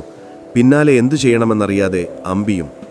മുൾച്ചെടികൾ വകഞ്ഞു മാറ്റിയുള്ള ഒരു യാത്രയായിരുന്നു അത്. അവളുടെ കാലുകളിലും കയ്യിലും മുള്ളുകൾ കുറി. പട്ടുപോലെയുള്ള അവളുടെ ചർമ്മത്തിൽ നിന്ന് രക്തം പൊടിഞ്ഞു. ഓരോ അടിക്കും അവളുടെ പ്രതീക്ഷയുടെ അവസാനത്തെ കണികയും ഇല്ലാതാവുകയായിരുന്നു. ഈ യാത്ര ഒരു ചതിയായിരുന്നുവെന്ന് അവളുടെ മനസ്സ് പതിയെ തിരിച്ചറിയാൻ തുടങ്ങിയിരുന്നു. എന്തിന്? താൻ എന്ത് തെറ്റാണ് ചെയ്തത്? അവളുടെ തലച്ചോറ് പുകഞ്ഞു. ഏകദേശം 1 നാഴികയോളം ഉള്ളിലേക്ക് നടന്നു കാണും. അതൊരു കാടായിരുന്നില്ല, ഒരു ശ്മശാനം പോലെ നിശബ്ദമായൊരിടം. മരങ്ങളെല്ലാം കരിഞ്ഞുണങ്ങി നിൽക്കുന്നു. ഇലകൾ കൊഴിഞ്ഞ് നിലം മുഴുവൻ ചപ്പുചവറുകൾ നിറഞ്ഞിരിക്കുന്നു. മനുഷ്യൻ്റെ കാൽപ്പാടുകൾ തീരെ പതിഞ്ഞിട്ടില്ലാത്ത ഒരു സ്ഥലം. അവിടെ ഒരു വലിയ പാറക്കെട്ടുണ്ടായിരുന്നു. അതിനടുത്തായി ഒരു ചെറിയ പരന്ന പാറയും. ആ സ്ഥലം കണ്ടതും നമ്പി നിന്നു. അയാൾ അല്ലിയെ ആ പാറയുടെ അടുത്തേക്ക് തള്ളി. അവൾ നിലത്തേക്ക് വീണുപോയി. അവളുടെ മുടി അഴിഞ്ഞു വീണു. വസ്ത്രങ്ങൾ കീറിപ്പറിഞ്ഞിരുന്നു. അവൾ കരഞ്ഞുകൊണ്ട് എഴുന്നേൽക്കാൻ ശ്രമിച്ചു. "എന്തിനാ എന്നെ ഉപദ്രവിക്കുന്നത്? നമ്മൾ നിങ്ങളുടെ വീട്ടിലേക്കല്ലേ പോകുന്നത്?" അവൾ നിറകണ്ണുകളോടെ ചോദിച്ചു. അവളുടെ ശബ്ദത്തിലെ നിഷ്കളങ്കത കേട്ട് നമ്പി ഒന്ന് ചിരിച്ചു. അതൊരു ചിരിയായിരുന്നില്ല, ഒരു ചെന്നായുടെ അലർച്ച പോലെ ഭീകരമായിരുന്നു. "വീടോ? എൻ്റെ വീട് ഇവിടല്ല. എൻ്റെ വീട് മധുരയിലാണ്. അവിടേക്ക് എനിക്ക് ഒറ്റയ്ക്ക് പോയാൽ മതി. നിന്നെയും നിന്റെ ശല്യമായ അനിയനെയും എനിക്ക് ആവശ്യമില്ല." ഓരോ വാക്കും അവളുടെ ഹൃദയത്തിൽ തറയ്ക്കുന്ന കൂരമ്പുകളായിരുന്നു. പിന്നെന്തിനാണെന്ന് വിവാഹം കഴിച്ചത്? എന്തിനാണ് ഇത്രയും ദൂരം കൊണ്ടുവന്നത്? അവൾക്ക് വിശ്വസിക്കാനായില്ല. നമ്പി തൻ്റെ കയ്യിലുണ്ടായിരുന്ന പെട്ടി താഴെ വെച്ചു. അതിൽ നിന്ന് ആഭരണപ്പെട്ടി പുറത്തെടുത്തു. അത് തുറന്നു കാണിച്ചുകൊണ്ട് അവൻ പറഞ്ഞു, "ഇതിനു വേണ്ടി, നിന്റെ അമ്മ കഷ്ടപ്പെട്ട് സമ്പാദിച്ചു വെച്ച ഈ സ്വർണത്തിനു വേണ്ടി. ഇത് കിട്ടാൻ വേണ്ടി മാത്രമാണ് ഞാൻ നിന്റെ അടുത്ത് സ്നേഹം നടിച്ചത്, നിന്നെ വിവാഹം കഴിച്ചത്. എൻ്റെ വഴിയിൽ ഒരു തടസ്സമായി നീ ഇനി വേണ്ട." ആ വാക്കുകൾ കേട്ട് അല്ലി തകർന്നുപോയി. താൻ സ്നേഹിച്ച മനുഷ്യൻ തൻ്റെ രക്ഷകനാണെന്ന് കരുതിയവൻ ഒരു കൊടും ചതികനായിരുന്നുവെന്ന് അവൾ തിരിച്ചറിഞ്ഞു. അവളുടെ കണ്ണുനീർ വറ്റിപ്പോയിരുന്നു. പകരം ആ കണ്ണുകളിൽ ഒരു തീ ആളിക്കെത്തി.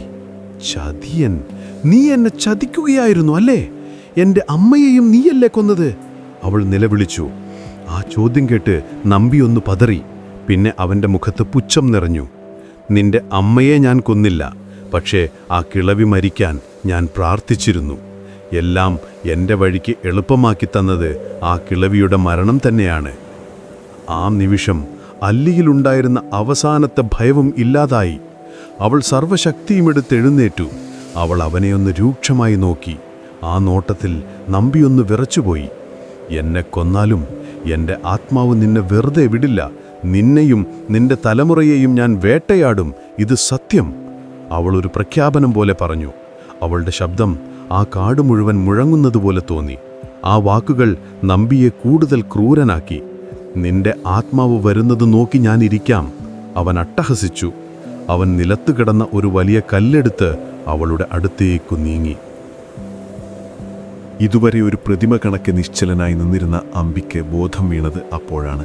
അവൻ ഓടിച്ചെന്ന് നമ്പിയുടെ കാലിൽ കെട്ടിപ്പിടിച്ചു. എൻ്റെ ചേച്ചി ഒന്നും ചെയ്യരുത്, അവളെ വിടൂ. നിങ്ങൾക്ക് ഈ സ്വർണമല്ലേ വേണ്ടത്? എടുത്തോളൂ, ഞങ്ങളെ വെറുതെ വിടൂ. അവൻ്റെ കരച്ചിൽ ആ കാടിൻ്റെ നിശബ്ദതയെ ഭേദിച്ചു. നമ്പി അവനെ ഒരു പ്രാണിയെപ്പോലെ ചവിട്ടിത്തെറിപ്പിച്ചു. അമ്പി ദൂരെ ഒരു മുൾപ്പടർപ്പിലേക്ക് തെറിച്ചു വീണു. അവൻ്റെ നെറ്റി പൊട്ടി രക്തമൊഴുകാൻ തുടങ്ങി. ആ കാഴ്ച കണ്ട അല്ലി നിലവിളിച്ചുകൊണ്ട് തൻ്റെ അനുജൻ്റെ അടുത്തേക്ക് ഓടാൻ ശ്രമിച്ചു. പക്ഷേ അതിനവൾക്ക് കഴിഞ്ഞില്ല. നമ്പി സർവശക്തിയുമെടുത്ത് ആ കല്ല് അവളുടെ തലയുടെ പിൻഭാഗത്ത് ആഞ്ഞടിച്ചു. ഒരൊറ്റയടി. ലോകം മുഴുവൻ അവളുടെ കൺമുന്നിൽ ഇരുണ്ടുപോയി. ഒരു നേർത്ത ഞരക്കത്തോടെ അവൾ നിലത്തേക്ക് വീണു. അവളുടെ കണ്ണുകൾ അവസാനമായി പാതി തുറന്ന് ചോരയിൽ കുളിച്ചു കിടക്കുന്ന തൻ്റെ അനുജനെ തിരഞ്ഞു. പിന്നെ ആ മിഴികൾ എന്നേക്കുമായി അടഞ്ഞു. അവരുടെ ശരീരത്തിൽ നിന്ന് അവസാനത്തെ ജീവനും വാർന്നുപോയി. നമ്പി ഒരു നിമിഷം കിതച്ചു നിന്നു. പിന്നെ അവൻ അവളുടെ ദേഹത്തുണ്ടായിരുന്ന അവസാനത്തെ താലിമാലയും ഊരിയെടുത്തു. അവളുടെ ശരീരം ഒരു ചരക്ക് കെട്ടുപോലെ വലിച്ച് ആ പാറക്കെട്ടിൻ്റെ ഒരു വിടവിലേക്ക് തള്ളിയിട്ടു. ഇതെല്ലാം കണ്ടുകൊണ്ട് വേദന കൊണ്ട് പുളഞ്ഞു കിടക്കുകയായിരുന്നു അമ്പി. അവൻ്റെ ചേച്ചി, അവൻ്റെ ലോകം കൺമുന്നിൽ ഇല്ലാതാകുന്നത് നിസ്സഹായനായി അവൻ കണ്ടു. നമ്പി തൻ്റെ പെട്ടികളും എടുത്ത് തിരിഞ്ഞു നടക്കാൻ തുടങ്ങി. അവന് ഒരു ഭാവവ്യത്യാസവുമില്ലായിരുന്നു. ഒരു കൊതുകിനെ കൊല്ലുന്ന ലാഘവത്തോടെയാണ് അവൻ ഒരു ജീവനെ എടുത്തത്. അവൻ കാടിന് പുറത്തേക്ക് നടന്നു മറിഞ്ഞപ്പോൾ അമ്പി സർവശക്തിയുമെടുത്ത് ഇഴഞ്ഞ് ചേച്ചിയുടെ മൃതദേഹത്തിനടുത്തേക്ക് നീങ്ങി. അവളുടെ രക്തം പുരണ്ട മുഖത്തേക്ക് നോക്കി അവൻ അലറിക്കരഞ്ഞു. ചേച്ചി, എന്നെ ഒറ്റയ്ക്കാക്കി പോകല്ലേ. ആ കരച്ചിൽ കേൾക്കാൻ അവിടെ ആരുമുണ്ടായിരുന്നില്ല. ചേച്ചിയില്ലാത്ത ഒരു ലോകത്ത് ഇനി തനിക്ക് ജീവിതമില്ലെന്ന ആ കുഞ്ഞു മനസ്സ് ഉറപ്പിച്ചു. അവൻ തൊട്ടടുത്തുണ്ടായിരുന്ന ഒരു മരത്തിൽ തൻ്റെ ഉടുതുണിയിൽ ഒരു കുരുക്കുണ്ടാക്കി. അവസാനമായി അവൻ ചേച്ചിയുടെ തണുത്തുറഞ്ഞ കവിളിൽ ഉമ്മ വെച്ചു. എന്നിട്ട് ആ മരക്കൊമ്പിൽ തൂങ്ങി നിന്നു. ആ കാറ്റിൽ ആ രണ്ടു നിസ്സഹായ ജന്മങ്ങൾ അനാഥമായി കിടന്നു.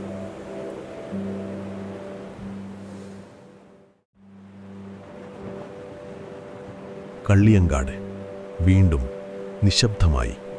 പക്ഷേ അത് പഴയ നിശബ്ദതയായിരുന്നില്ല. ആ കാടിൻ്റെ ആത്മാവിൽ ഒരു പുതിയ മുറിവേറ്റിരുന്നു. രണ്ട് നിഷ്കളങ്ക ജന്മങ്ങളുടെ അവസാനത്തെ തേങ്ങൽ അവിടുത്തെ ഓരോ മണൽത്തരിയിലും അലിഞ്ഞു ചേർന്നിരുന്നു. അല്ലിയുടെയും അമ്പിയുടെയും ജീവനറ്റ ശരീരങ്ങൾ ആരും കാണാതെ അറിയാതെ ആ പാറയിടുക്കിലും മരക്കൊമ്പിലുമായി അനാഥമായി കിടന്നു.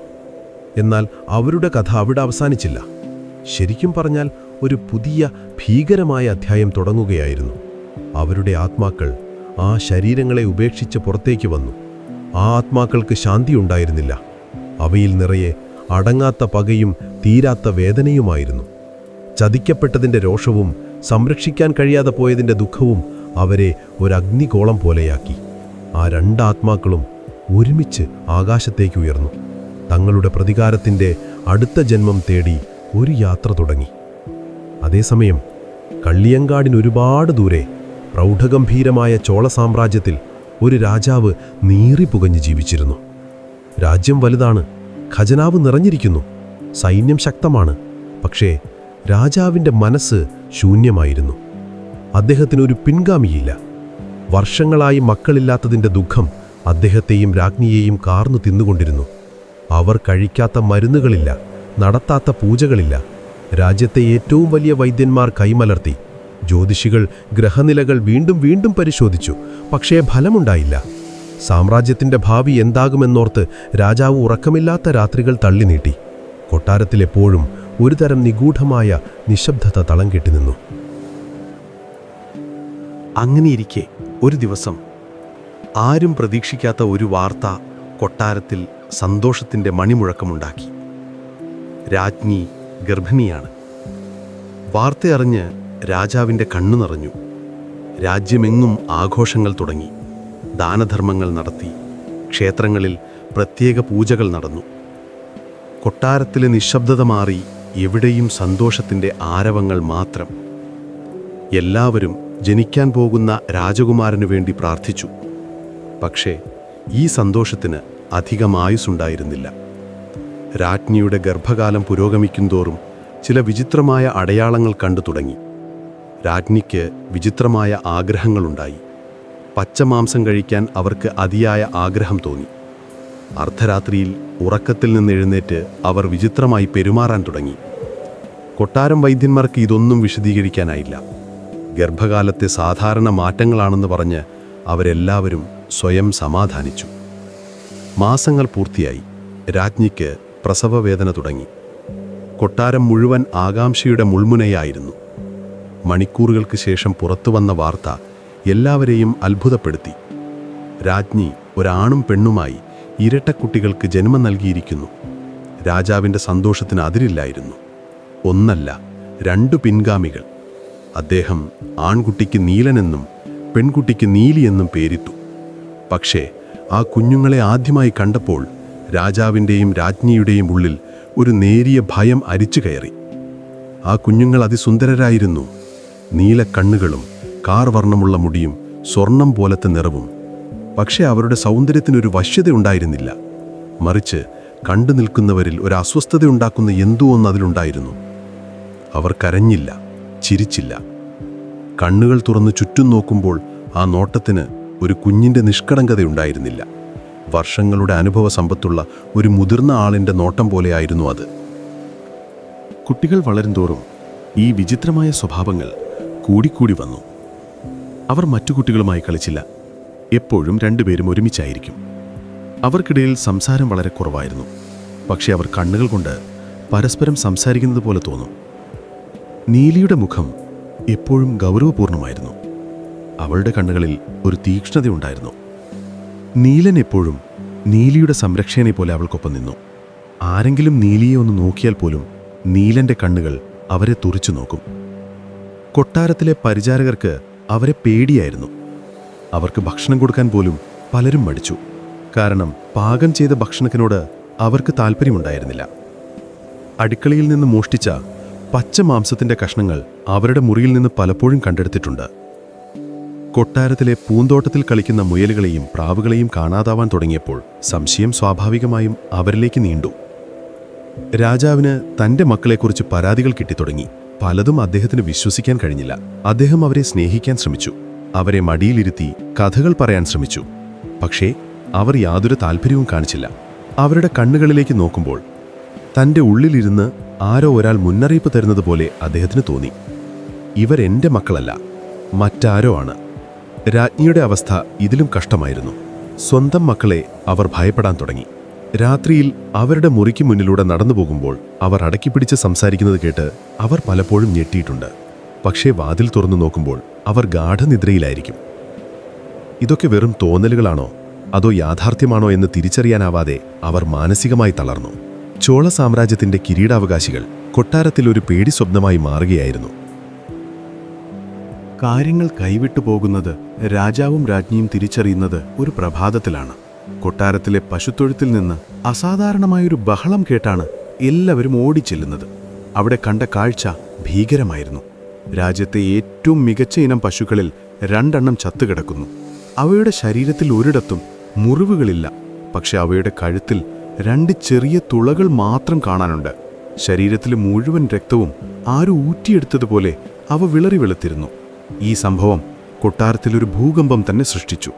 ഇത് ചെയ്തത് ഒരു മനുഷ്യനല്ലെന്ന് എല്ലാവർക്കും ഉറപ്പായിരുന്നു. പലരുടെയും സംശയത്തിന്റെ മുന നീണ്ടത് ആ ഇരട്ട കുട്ടികളിലേക്കായിരുന്നു. ഇത്തവണ രാജാവിനത് അവഗണിക്കാൻ കഴിഞ്ഞില്ല. അദ്ദേഹം രാജ്യത്തെ ഏറ്റവും വലിയ ജ്ഞാനിയായ രാജഗുരുവിനെ വിളിച്ചു വരുത്തി. അദ്ദേഹം കൊട്ടാരത്തിലെത്തി നീലനെയും നീലിയെയും ദൂരെ നിന്ന് നിരീക്ഷിച്ചു. പിന്നീട് അദ്ദേഹം രാജാവിനോട് ഒറ്റയ്ക്ക് സംസാരിക്കാൻ ആവശ്യപ്പെട്ടു. അടച്ചിട്ട മുറിയിലിരുന്ന് അദ്ദേഹം പറഞ്ഞു, പ്രഭു, എന്നോട് അങ്ങ് ക്ഷമിക്കണം. ഞാൻ പറയാൻ പോകുന്ന സത്യം അങ്ങേ വേദനിപ്പിക്കും. ഈ കുട്ടികൾ അങ്ങയൊരു രക്തമല്ല, ഇവർ മനുഷ്യരുമല്ല. ചതിയിൽപ്പെട്ട മരണം വരിച്ച 2 ആത്മാക്കളാണ് ഇവരുടെ രൂപത്തിൽ പുനർജനിച്ചിരിക്കുന്നത്. അവരുടെ ലക്ഷ്യം ഈ സാമ്രാജ്യം ഭരിക്കുക എന്നതല്ല, തങ്ങളെ കൊന്നവനോട് പ്രതികാരം ചെയ്യുക എന്നതാണ്. അവരുടെ ഉള്ളിൽ ആളിക്കത്തുന്ന പകയുടെ അഗ്നി ഈ രാജ്യത്തെ തന്നെ ദഹിപ്പിക്കാൻ കഴിവുള്ളതാണ്. അവരെ ഇവിടെ നിർത്തുന്നത് കൊട്ടാരത്തിനും പ്രജകൾക്കും ആപത്താണ്. രാജഗുരുവിൻ്റെ വാക്കുകൾ ഒരിടിത്തി പോലെയാണ് രാജാവിൻ്റെ ഹൃദയത്തിൽ പതിച്ചത്. താൻ ഇത്രയും കാലം ഭയപ്പെട്ടിരുന്നത് സത്യമാണെന്ന് അദ്ദേഹം തിരിച്ചറിഞ്ഞു. തൻ്റെ മക്കളെന്ന് കരുതി സ്നേഹിക്കാൻ ശ്രമിച്ചത് 2 ഭീകര സത്വഫലയായിരുന്നു. ഒരു രാജാവെന്ന നിലയിൽ തൻ്റെ കടമ അദ്ദേഹം ഓർത്തു. വ്യക്തിപരമായ ദുഃഖത്തിന് അവിടെ സ്ഥാനമില്ലായിരുന്നു. അന്ന് രാത്രി ഉറങ്ങിക്കിടക്കുകയായിരുന്ന നീലനെയും നീലിയെയും സൈനികർ കോരിയെടുത്തു. രാജ്ഞിയുടെ അലറിക്കരച്ചിൽ ആരും ശ്രദ്ധിച്ചില്ല. രാജാവ് ഒരു കരിങ്കൽ പ്രതിമ പോലെ നിന്നു. കുട്ടികളെ ഒരു രഥത്തിലിരുത്തി അവർ യാത്രയായി. ദിവസങ്ങളോളം യാത്ര ചെയ്ത് ചോള സാമ്രാജ്യത്തിൻ്റെ അതിർത്തിയിലുള്ള ആരും കടന്നു ചെല്ലാത്തൊരു ഘോരവനത്തിൽ അവരെ ഉപേക്ഷിച്ചു. പോകുമ്പോൾ അവർ തിരിഞ്ഞു നോക്കിയില്ല, കരഞ്ഞില്ല. അവരുടെ കണ്ണുകളിൽ ഒരു തരം നിസ്സംഗതയായിരുന്നു. തങ്ങളുടെ മനുഷ്യജന്മം ഇവിടെ അവസാനിക്കുകയാണെന്നും തങ്ങളുടെ യഥാർത്ഥ രൂപത്തിലേക്കും ലക്ഷ്യത്തിലേക്കും തങ്ങൾ നടന്നെടുക്കുകയാണെന്നും അവർക്കറിയാമായിരുന്നു.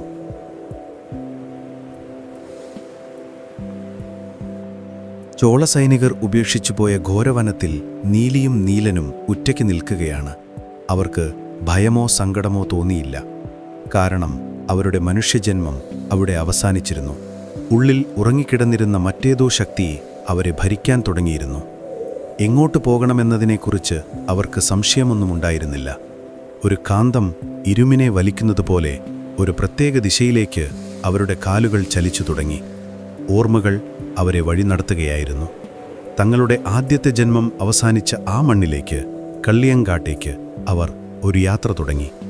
ദിവസങ്ങളും ആഴ്ചകളും അവർ നടന്നു. അവർക്ക് വിശപ്പോ ദാഹമോ ഉണ്ടായിരുന്നില്ല. കാടും മേടും പുഴകളും താണ്ടി അവർ മുന്നോട്ടു പോയി. മനുഷ്യരെ കാണുമ്പോൾ അവർ ഒഴിഞ്ഞുമാറി. രാത്രിയുടെ മറവിലായിരുന്നു അവരുടെ യാത്ര. ഒടുവിലൊരു ദിവസം ആ ഗന്ധം അവരുടെ നാസികയിലേക്ക് അടിച്ചുകയറി. കള്ളിപ്പാലയുടെ രൂക്ഷമായ ഗന്ധം, തങ്ങളുടെ മരണത്തിൻ്റെ ഗന്ധം. അവർ കള്ളിയങ്കാട്ടെത്തിയിരിക്കുന്നു. ആ കാടിൻ്റെ അതിരിൽ നിന്നുകൊണ്ട് അവർ ഉള്ളിലേക്ക് നോക്കി. ഒന്നും മാറിയിട്ടില്ല. അതേ കരിഞ്ഞുണങ്ങിയ മരങ്ങൾ, അതേ ശ്മശാനമൂകത. ആ കാറ്റിൽ ഇപ്പോഴും തങ്ങളുടെ അവസാനത്തെ നിലവിളി അലയടിക്കുന്നുണ്ടെന്ന് അവർക്ക് തോന്നി. അവർ പതുക്കെ കാടിനുള്ളിലേക്ക് നടന്നു. ഓരോ ചുവടുവയ്ക്കുമ്പോഴും പഴയ ഓർമ്മകൾ ഒരു വേലിയേറ്റം പോലെ അവരുടെ ഉള്ളിലേക്ക് ഇരച്ചു കയറി. നമ്പിയുടെ ക്രൂരമായ ചിരി, കല്ലുകൊണ്ടുള്ള ആ ഇടി, ചേച്ചിയുടെ അവസാനത്തെ പിടച്ചിൽ, ഉടുതുണിയിൽ തീർത്ത ആ മരണക്കുരുക്ക്, എല്ലാം ഇന്നലെ നടന്നതുപോലെ വ്യക്തം. ആ ഓർമ്മകൾ അവരുടെ രോഷത്തെ ആളിക്കത്തിച്ചു. അവർ അല്ലിയെ കൊന്നുതള്ളിയ ആ പാറക്കെട്ടിനടുത്തെത്തി. അവിടെ ഇപ്പോഴും അവളുടെ ഉണങ്ങിപ്പിടിച്ച രക്തക്കറയുണ്ടായിരുന്നു. നീലൻ ആ മണ്ണിൽ തൊട്ട് നെറുകയിൽ വെച്ചു. നീലി ആ പാറയിലേക്ക് നോക്കി നിന്നു. പെട്ടെന്ന് അവരുടെ ശരീരങ്ങൾക്ക് ഒരു മാറ്റം സംഭവിച്ചു തുടങ്ങി. അതൊരു ഭീകരമായ കാഴ്ചയായിരുന്നു. അവരുടെ മനുഷ്യരൂപം പതിയെ അപ്രത്യക്ഷമാവുകയായിരുന്നു. നീലിയുടെ ചർമ്മം വിളറി വെളുത്തു. കണ്ണുകൾ ചുവന്ന കനലുകൾ പോലെ ജ്വലിക്കാൻ തുടങ്ങി. വായിൽ കോമ്പല്ലുകൾ മുളച്ചു. അവളുടെ മുടിയഴിഞ്ഞ് വീണ് നിലത്തഴിഞ്ഞിഴഞ്ഞു. അവളുടെ കാലുകൾ ഭൂമിയിൽ നിന്ന് അല്പം ഉയർന്നു. അവൾ അല്ലിയോ ചോള രാജകുമാരിയോ ആയിരുന്നില്ല. അവൾ അവളുടെ യഥാർത്ഥ രൂപത്തിലേക്ക് മാറുകയായിരുന്നു. അടങ്ങാത്ത പകയുള്ള ഒരു യക്ഷി. നീലൻ്റെ രൂപവും മാറി. അവൻ്റെ ശരീരം കൂടുതൽ കരുത്താർജിച്ചു. കണ്ണുകളിൽ ക്രൂരമായ ഒരു ഭാവം നിറഞ്ഞു. അവൻ തൻ്റെ പെങ്ങളുടെ കാവലാളനായി, അവളുടെ പ്രതികാരത്തിലെ പങ്കാളിയായി, ഒരു ഭീകര സത്വമായി മാറി. തൻ്റെ പുതിയ രൂപത്തിൽ നീലി ആകാശത്തേക്ക് നോക്കി അലറി. അതൊരു മനുഷ്യസ്ത്രീയുടെ ശബ്ദമായിരുന്നില്ല. ആകാശത്തെ പിളർക്കുന്ന ഒരു ഭീകരമായ ശബ്ദമായിരുന്നു അത്. ആ ശബ്ദത്തിൽ കള്ളിയങ്കാട് വിറച്ചു. മൃഗങ്ങൾ ഭയന്ന് 4 പാടും ചിതറിയോടി. പക്ഷികൾ കൂടുകളിൽ നിന്ന് പറന്നുയർന്നു. ആ കാടിൻ്റെ അതിഭയായി അവൾ സ്വയം അവരോധിക്കുകയായിരുന്നു. അവളുടെ കണ്ണുകൾ ചുറ്റും പരതി. ഒടുവിൽ ആ മരത്തിൽ അവളുടെ നോട്ടമുടക്കി. കള്ളിപ്പാല മരം. അതിന്റെ വെളുത്ത പൂക്കൾക്ക് അറക്കുളവാക്കുന്നൊരു ഗന്ധമുണ്ടായിരുന്നു. യക്ഷികളുടെ വാസസ്ഥലമെന്ന് ഐതിഹ്യങ്ങൾ പറയുന്ന അതേ മരം. അവൾ പതുക്കെ അതിനടുത്തേക്ക് ഒഴുകി നീങ്ങി. ആ മരത്തിൽ തൊട്ടപ്പോൾ അത് അവളുടെ ശരീരത്തോട് ചേർന്നതുപോലെ തോന്നി. ഇനി ഇതാണ് തന്റെ കൊട്ടാരം, തന്റെ സിംഹാസനം. ഈ മരച്ചോട്ടിലിരുന്ന് താൻ തന്റെ ഇതകൾക്കായി കാത്തിരിക്കും. ദിവസങ്ങൾ കടന്നുപോയി. കള്ളിയങ്കാട് എന്ന പേര് പതിയെ പതിയെ ആളുകൾ മറന്നു തുടങ്ങിയൊരു വഴിയായിരുന്നു അത്. എന്നാൽ ഇപ്പോൾ ആ വഴിയിലൂടെ യാത്ര ചെയ്യുന്നവർക്ക് ചില വിചിത്രമായ അനുഭവങ്ങൾ ഉണ്ടാകാൻ തുടങ്ങി. സന്ധ്യ മയങ്ങുമ്പോൾ ആ വഴിയിലൂടെ പോകുന്ന ഒറ്റപ്പെട്ട യാത്രക്കാർ ഒരു സ്ത്രീയുടെ നേർത്ത പാട്ട് കേൾക്കാൻ തുടങ്ങി. അതീവ മധുരമായൊരു ശബ്ദം. ആ പാട്ട് കേൾക്കുന്നവർ അറിയാതെ അതിലേക്ക് ആകർഷിക്കപ്പെടും.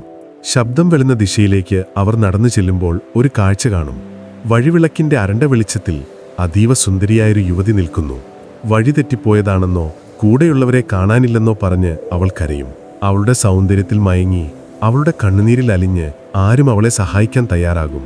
പേടിക്കണ്ട, ഞാൻ കൊണ്ടുപോയി വിടാം എന്ന് പറഞ്ഞ് അവർ അവൾക്കൊപ്പം നടക്കും. ആ നടത്തം അവസാനിക്കുന്നത് ആ കള്ളിപ്പാല മരച്ചുവട്ടിലായിരിക്കും. അവിടെ എത്തുമ്പോൾ അവൾ പെട്ടെന്ന് നിന്നിട്ട് കൂടെ വന്നയാളെ നോക്കി മനോഹരമായൊന്ന് ചിരിക്കും.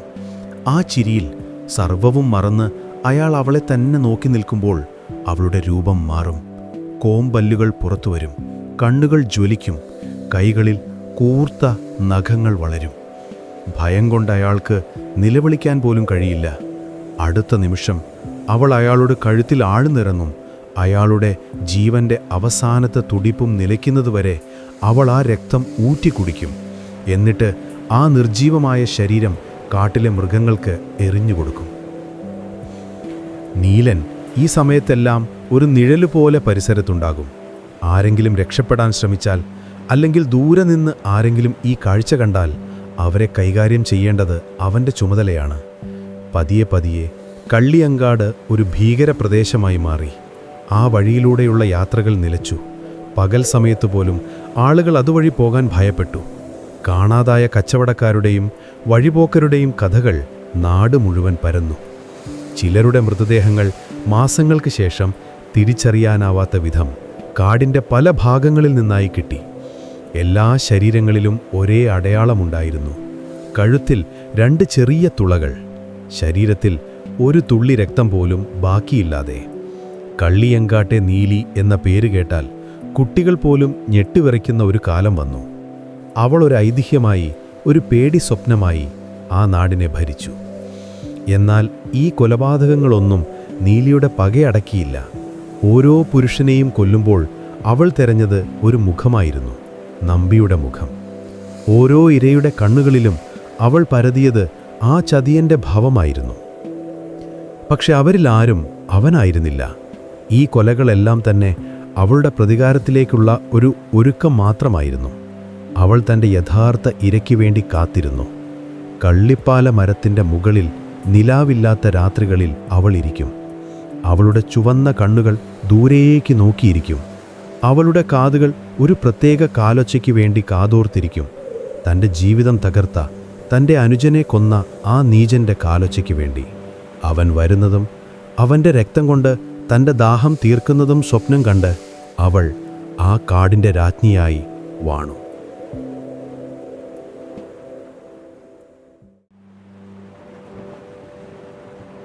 വർഷങ്ങൾ ഒരു പുഴ പോലെ ഒഴുകിപ്പോയി. കള്ളിയങ്കാട് ഭീകരമായ ഒരു ഐതിഹ്യമായി മാറിയപ്പോൾ ആ കാടിന് ഒരുപാട് ദൂരെ മധുരാപുരിയിലെ ഏറ്റവും തിരക്കേറിയ അങ്ങാടിയിൽ ആനന്ദൻ ചെട്ടിയാർ എന്ന പേരിൽ നമ്പി ഒരു പുതിയ ജീവിതം കെട്ടിപ്പടുക്കുകയായിരുന്നു. അല്ലിയിൽ നിന്ന് മോഷ്ടിച്ച സ്വർണം ഉരുക്കി വിറ്റുകിട്ടിയ പണം കൊണ്ട് അയാൾ ഒരു ചെറിയ കച്ചവടം തുടങ്ങി. അയാളുടെ കൗശലവും തന്ത്രങ്ങളും കച്ചവടത്തിൽ വളരാൻ സഹായിച്ചു. പഴയനൂരിലെ ശാന്തിക്കാരനായ നമ്പിയെ അയാൾ പൂർണ്ണമായും മനസ്സിൽ നിന്നും മായ്ച്ചു കളഞ്ഞിരുന്നു. ഇപ്പോൾ അയാൾ വലിയൊരു പട്ടുനൂൽ വ്യാപാരിയാണ്. വലിയ മാളിക, പത്തായപ്പുരകൾ നിറയെ ധാന്യം, പണിക്കാർ, പരിചാരകർ. അങ്ങനെ അയാൾ വീണ്ടും വിവാഹം കഴിച്ചു. ആ ബന്ധത്തിൽ അയാൾക്ക് 2 ആൺമക്കളുമുണ്ടായി. പുറം ലോകത്തിനു മുന്നിൽ അയാൾ മാന്യനായൊരു കുടുംബസ്ഥനായിരുന്നു. ദാനധർമ്മങ്ങൾ ചെയ്യും, ക്ഷേത്രങ്ങളിൽ വലിയ സംഭാവനകൾ നൽകും. ആരും അയാളുടെ ഭൂതകാലത്തെക്കുറിച്ച് അറിഞ്ഞില്ല. ചിലപ്പോഴൊക്കെ രാത്രിയിൽ ഒറ്റയ്ക്കിരിക്കുമ്പോൾ കള്ളിയങ്കാട്ടെ ആ പാറക്കെട്ടും അല്ലിയുടെ അവസാനത്തെ നോട്ടവും ഒരു മിന്നൽ പോലെ അയാളുടെ മനസ്സിൽ വന്നു പോകും. അപ്പോൾ അയാളൊന്ന് ഞെട്ടും. പക്ഷേ അടുത്ത നിമിഷം താനിപ്പോൾ എത്രമാത്രം സുരക്ഷിതനാണെന്നും ശക്തനാണെന്നും ഓർത്തുകൊണ്ട് അയാൾ ആ ഓർമ്മകളെ ചവിട്ടിത്താഴ്ത്തും. അങ്ങനെയിരിക്കെയാണ് കാഞ്ചീപുരത്തെ ഒരു വലിയ വ്യാപാരിയിൽ നിന്ന് ആനന്ദൻ ചെട്ടിയാർക്ക് ഒരു കച്ചവടം ഉറപ്പിക്കാൻ അവസരം കിട്ടുന്നത്. അത് അയാളുടെ ജീവിതത്തിലെ ഏറ്റവും വലിയ കച്ചവടമായിരുന്നു. ആ കച്ചവടം നടന്നാൽ മധുരയിലെ ഏറ്റവും വലിയ ധനികനായി അയാൾ മാറും. അതിനായി അയാൾക്ക് ഉടൻ തന്നെ കാഞ്ചീപുരത്തേക്ക് പുറപ്പെടണമായിരുന്നു. ഏറ്റവും എളുപ്പമുള്ളതും ദൂരം കുറഞ്ഞതുമായ വഴി കള്ളിയങ്കാട് എന്ന പഴയ കാട്ടുപാത മുറിച്ചു കടന്നു പോകുന്നതായിരുന്നു. കാലങ്ങൾക്കിപ്പുറം ആ പേര് കേട്ടപ്പോൾ അയാളുടെ ഉള്ളൊന്ന് കാളി. പക്ഷെ കൂടെ ഉണ്ടായിരുന്ന കാര്യസ്ഥന്മാർ ആ വഴി ഒഴിവാക്കുന്നതാണ് നല്ലതെന്ന് ഉപദേശിച്ചു. ചെട്ടിയാരെ, ആ വഴി ഇപ്പോൾ ആരും പോകാറില്ല. അവിടെ നീലി എന്നൊരു യക്ഷി ഇറങ്ങിയിട്ടുണ്ട്. അതുവഴി പോകുന്നവരെല്ലാം അവരുടെ ഇരയാകുന്നു എന്നാണ് കേൾവി, അവർ പറഞ്ഞു. അത് കേട്ട ആനന്ദൻ ചെട്ടിയാർ പൊട്ടിച്ചിരിച്ചു. യക്ഷിയോ? ഈ കാലത്തും നിങ്ങൾ ഇത്തരം കെട്ടുകഥകൾ വിശ്വസിക്കുന്നുണ്ടോ? പാവപ്പെട്ട യാത്രക്കാരെ കൊള്ളയടിക്കാൻ കൊള്ളക്കാർ പുടച്ചുവിടുന്ന കഥകളാണിതെല്ലാം. എൻ്റെ കയ്യിൽ പണമുണ്ട്, കൂടെ ആയുധധാരികളായ അംഗരക്ഷകരുമുണ്ട്. ഏത് യക്ഷി വന്നാലും നമുക്ക് നോക്കാം. വെറുതെ ദിവസങ്ങളോളം വളഞ്ഞ വൈപ്പി പോകാൻ എന്നെ കിട്ടില്ല. അയാൾ പുച്ഛത്തോടെ പറഞ്ഞു. അയാളുടെ അഹങ്കാരത്തിനും പണത്തോടുള്ള ആർത്തിക്കും മുന്നിൽ ആ ഉപദേശങ്ങൾ വിലപ്പോയില്ല. ആ വഴിക്ക് തന്നെ പോകാൻ അയാൾ തീരുമാനിച്ചു. 5 അംഗരക്ഷകരും 2 കാര്യസ്ഥന്മാരുമടങ്ങുന്ന ഒരു സംഘത്തോടൊപ്പം ആനന്ദൻ ചെട്ടിയാർ യാത്ര തിരിച്ചു. യാത്രയുടെ ആദ്യ ദിവസങ്ങളിൽ അയാൾ വളരെ സന്തോഷവാനായിരുന്നു. കാഞ്ചീപുരത്ത് കിട്ടാൻ പോകുന്ന ലാഭത്തെക്കുറിച്ച് അയാൾ കണക്കുകൂട്ടിക്കൊണ്ടിരുന്നു. എന്നാൽ യാത്ര കള്ളിയങ്കാടിനോടടുക്കുന്തോറും വഴിയരികിലെ ഗ്രാമവാസികൾ അവർക്ക് മുന്നറിയിപ്പുകൾ നൽകി. സന്ധ്യയായാൽ ആ കാടിൻ്റെ 7 അയലത്ത് പോലും പോകരുതെന്ന് അവർ കൈകൂപ്പി പറഞ്ഞു. ആ കഥകൾ കേട്ട് അംഗരക്ഷകരുടെ മുഖത്ത് ഭയം നിഴലിക്കാൻ തുടങ്ങി. പക്ഷേ ആനന്ദൻ ചെട്ടിയാർ അവരെയെല്ലാം പരിഹസിച്ചു തള്ളി. നിങ്ങൾ പേടിത്തൊണ്ടന്മാരാണെങ്കിൽ തിരിച്ചുപോയിക്കോളൂ, ഞാൻ ഒറ്റയ്ക്ക് പോകും എന്നയാൾ പറഞ്ഞപ്പോൾ അഭിമാനം വ്രണപ്പെട്ട അവർക്ക് കൂടെ പോകുകയല്ലാതെ വേറെ വഴിയില്ലായിരുന്നു. അങ്ങനെ ആ യാത്രയുടെ 4-ാം ദിവസം സന്ധ്യയോടടുത്ത് അവർ കള്ളിയാങ്കാടിൻ്റെ അതിർത്തിയിലെത്തി. സൂര്യൻ അസ്തമിക്കാൻ തുടങ്ങിയിരുന്നു. കാടിൻ്റെ ഉള്ളിൽ നിന്നൊരു പ്രത്യേകതരം തണുപ്പും കള്ളിപ്പാലിയുടെ രൂക്ഷഗന്ധവും പുറത്തേക്കൊഴുകി വരുന്നുണ്ടായിരുന്നു.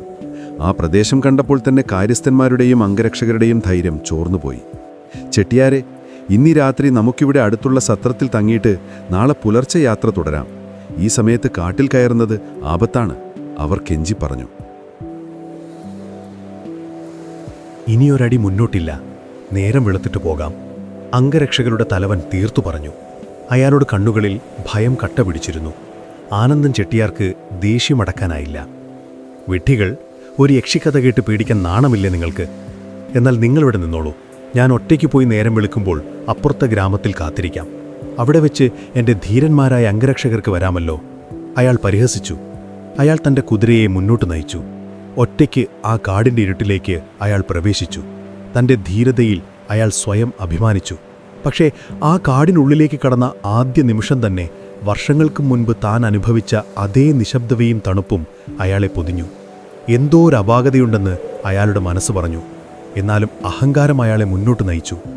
കുറച്ചു ദൂരം പോയപ്പോഴാണ് അയാൾ ആ പാട്ട് കേട്ടത്. അതിമധുരമായ ഒരു സ്ത്രീ ശബ്ദം. ഒരു താരാട്ടുപോലെ ശാന്തമാണെങ്കിലും അതിലൊരു വിഷാദത്തിൻ്റെ നേർത്ത ധ്വനിയുണ്ടായിരുന്നു. ഈ പാതിരാത്രിയിൽ, ഈ ഘോരവനത്തിൽ ആരാണിത്ര മനോഹരമായി പാടുന്നത്? ആനന്ദൻ ചെട്ടിയാർക്ക് അത്ഭുതം തോന്നി.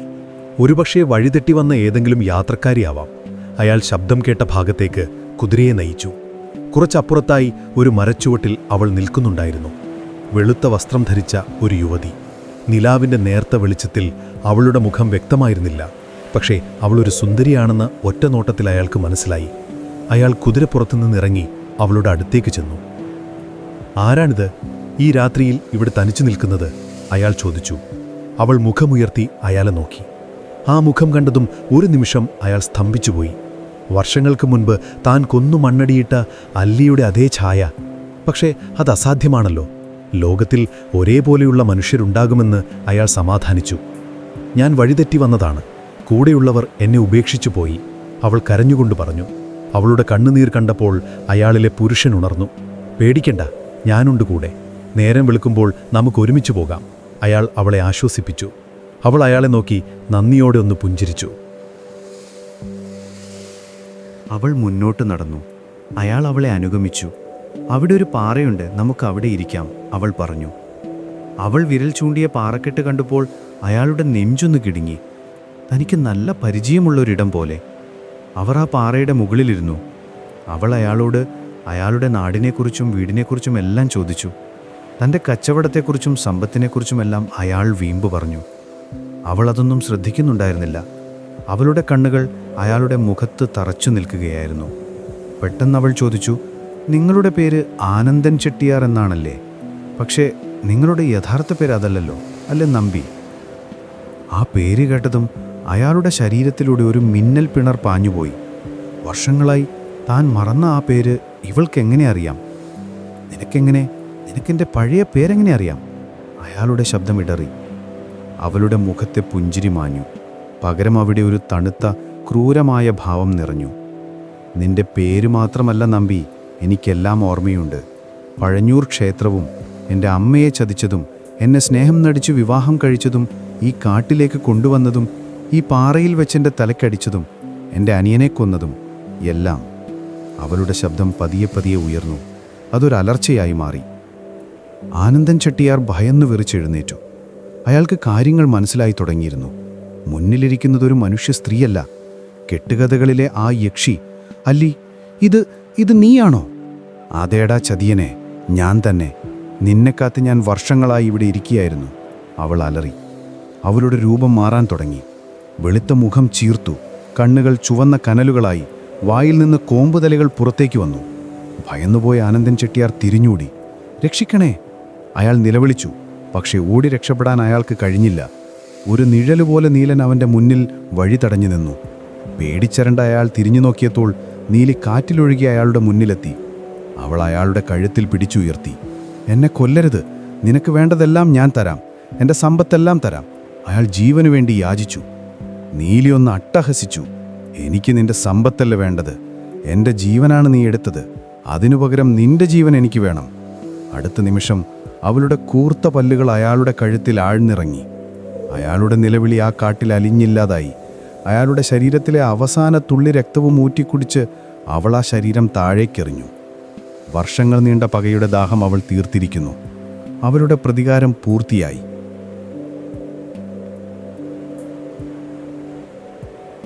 കഥകൾക്കൊരു പ്രത്യേകതയുണ്ട്. അത് പറയുന്ന ആളുകൾക്കും കേൾക്കുന്ന കാലഘട്ടത്തിനുമനുസരിച്ച് അതിൻ്റെ രൂപവും ഭാവവും മാറും.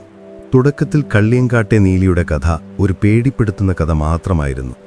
അമ്മമാർ തങ്ങളുടെ കുഞ്ഞുങ്ങളെ ഉറക്കാൻ വേണ്ടി പറഞ്ഞുകൊടുക്കുന്ന ഒരു ഭീകര കഥ. ഒറ്റയ്ക്ക് പുറത്തിറങ്ങി നടക്കരുത്, സൂക്ഷിക്കണം, നീലി പിടിക്കും എന്നൊരു മുന്നറിയിപ്പ്. യാത്രക്കാർക്ക് വിജനമായ വഴികളിൽ പതിയിരിക്കുന്ന അപകടങ്ങളെക്കുറിച്ച് ഓർമ്മപ്പെടുത്തുന്ന ഒരു കഥ. അക്കാലത്ത് നീലി വെറുമൊരു രക്തരക്ഷസിയായിരുന്നു. പുരുഷന്മാരെ വശീകരിച്ചു കൊന്ന് രക്തമൂറ്റി കുടിക്കുന്ന ഒരു ഭീകര സത്വം. അവളുടെ ഭാഗത്തൊരു ന്യായീകരണവുമില്ല. അവൾ തിന്മയുടെ പ്രതീകം മാത്രമായിരുന്നു. വില്ലുപാട്ടുകളിലും നാടൻ പാട്ടുകളിലും ഈ രീതിയിലാണ് നീലി അവതരിപ്പിച്ചിരുന്നത്. അവളുടെ ക്രൂരതയും ഭീകരതയുമായിരുന്നു ആ കഥകളിലെല്ലാം കേന്ദ്രബിന്ദു. എന്നാൽ കാലം മാറിയപ്പോൾ കഥ കേൾക്കുന്നവരുടെ ചിന്തകളും മാറി. പുതിയ തലമുറയിലെ ആളുകൾ ആ കഥയെ വീണ്ടും വായിക്കാൻ തുടങ്ങി. അവർ കഥയുടെ ഉപരിതലത്തിനപ്പുറത്തേക്ക് ചിന്തിച്ചു. അവർ ചോദിക്കാൻ തുടങ്ങി, എന്തിനാണ് നീലി ഒരു യക്ഷിയായത്? ആ ചോദ്യം കഥയുടെ ഗതിയെ തന്നെ മാറ്റിമറിച്ചു. ആളുകൾ അവളുടെ ഭൂതകാലത്തിലേക്ക് നോക്കി. അവിടെ അവർ കണ്ടത് ഒരു ഭീകര സത്വത്തെ ആയിരുന്നില്ല, മറിച്ച് ചതിക്കപ്പെട്ട നിസ്സഹായ ആയൊരു പെൺകുട്ടിയായിരുന്നു. അല്ലി എന്ന ദേവദാസിയുടെ മകൾ, സമൂഹത്തിൻ്റെ നിയമങ്ങൾക്കുള്ളിൽ ജീവിച്ചവൾ. സ്നേഹം നടിച്ച് അവളെ വിവാഹം കഴിച്ച, അവളുടെ സമ്പത്തെല്ലാം തട്ടിയെടുത്ത് ഒടുവിൽ അവളെ അതിക്രൂരമായി കൊലപ്പെടുത്തിയ നമ്പിയെ അവർ കണ്ടു. ആ കാഴ്ചപ്പാടിൽ നീലി ഒരു വില്ലനല്ല, ഒരു ഇരയാണെന്ന് അവർ തിരിച്ചറിഞ്ഞു.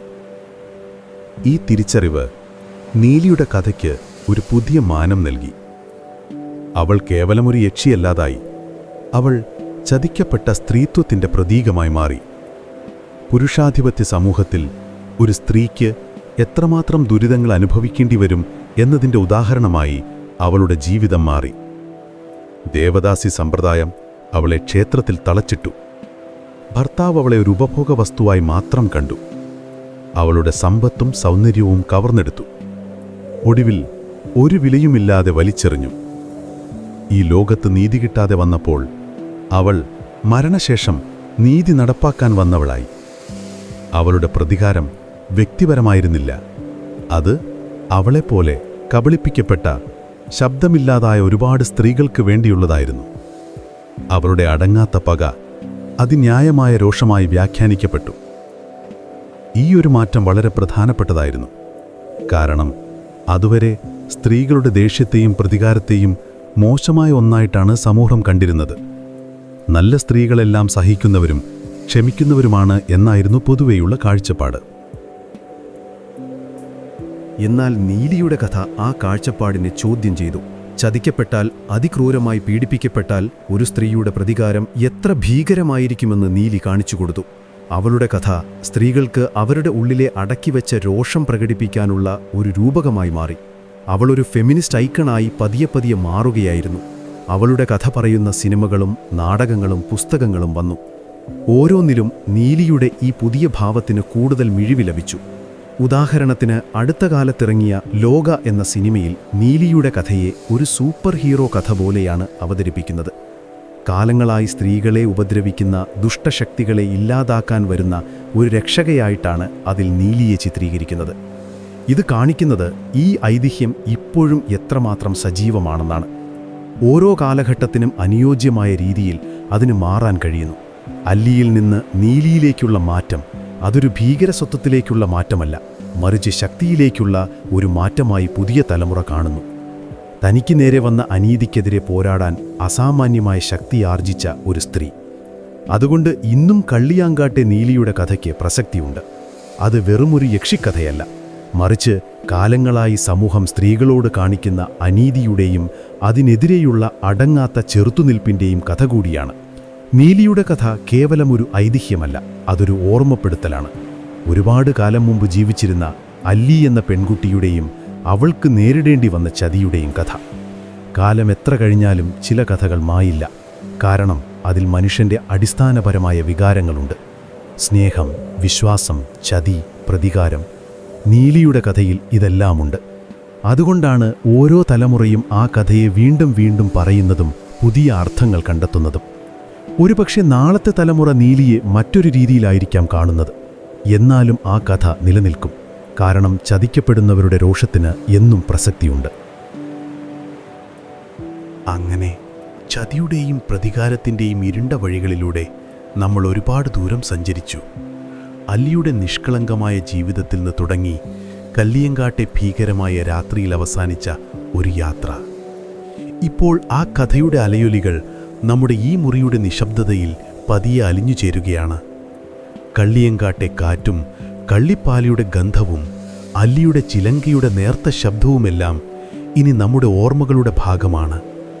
ആ ഓർമ്മകൾ ഒരു ഭാരമായി നിങ്ങളുടെ ഉറക്കത്തെ അലട്ടാതിരിക്കട്ടെ. കാരണം എല്ലാ ഇരുണ്ട കഥകൾക്കും ഒടുവിലൊരു പ്രകാശമുണ്ട്. നീലിക്ക് അവളുടെ പ്രതികാരം പൂർത്തിയാക്കി ശാന്തി കണ്ടെത്താനായി. ആ വേദനയുടെയും പകയുടെയും ഭാരമില്ലാതെ ആ രണ്ടാത്മാക്കൾ യാത്രയായി. അതുപോലെ ഈ നീണ്ട രാത്രിയുടെ അവസാനത്തിൽ ശാന്തമായ ഒരു ഉറക്കം നമ്മളെയും കാത്തിരിക്കുന്നു. പുറത്ത് ഇരുട്ട് ഇനി ഭയപ്പെടുത്തുന്ന ഒന്നല്ല, മറിച്ച് ഈ ലോകം മുഴുവൻ വിശ്രമിക്കാൻ തയ്യാറെടുക്കുന്നതിൻ്റെ അടയാളമാണ്. ദൂരെ എവിടെയോ നേർത്ത നിലാവിൻ്റെ വെളിച്ചം പരക്കുന്നുണ്ടാവാം. നിങ്ങളുടെ ജനലിലൂടെ ഒരു കുളിർകാറ്റ് പതുക്കെ അരിച്ചെത്തുന്നുണ്ടാവാം. ആ കാറ്റിന് പഴയ കഥകളുടെ ഭാരമില്ല, അത് പുതിയൊരു പ്രഭാതത്തിൻ്റെ വാഗ്ദാനമാണ്. ഇനി ചിന്തകളെല്ലാം മറന്ന് ഈ കഥ നൽകിയ യാത്രാക്ഷീണം ഒരു പുതപ്പ് പോലെ നിങ്ങളെ പൊതിയുമ്പോൾ പതിയെ ഉറക്കത്തിലേക്ക് വഴുതി വീഴുക. പ്രിയ സ്വപ്നസഞ്ചാരിയെ, നിങ്ങൾക്ക് ഞാൻ നല്ലൊരു ശുഭരാത്രി നേരുന്നു.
thank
you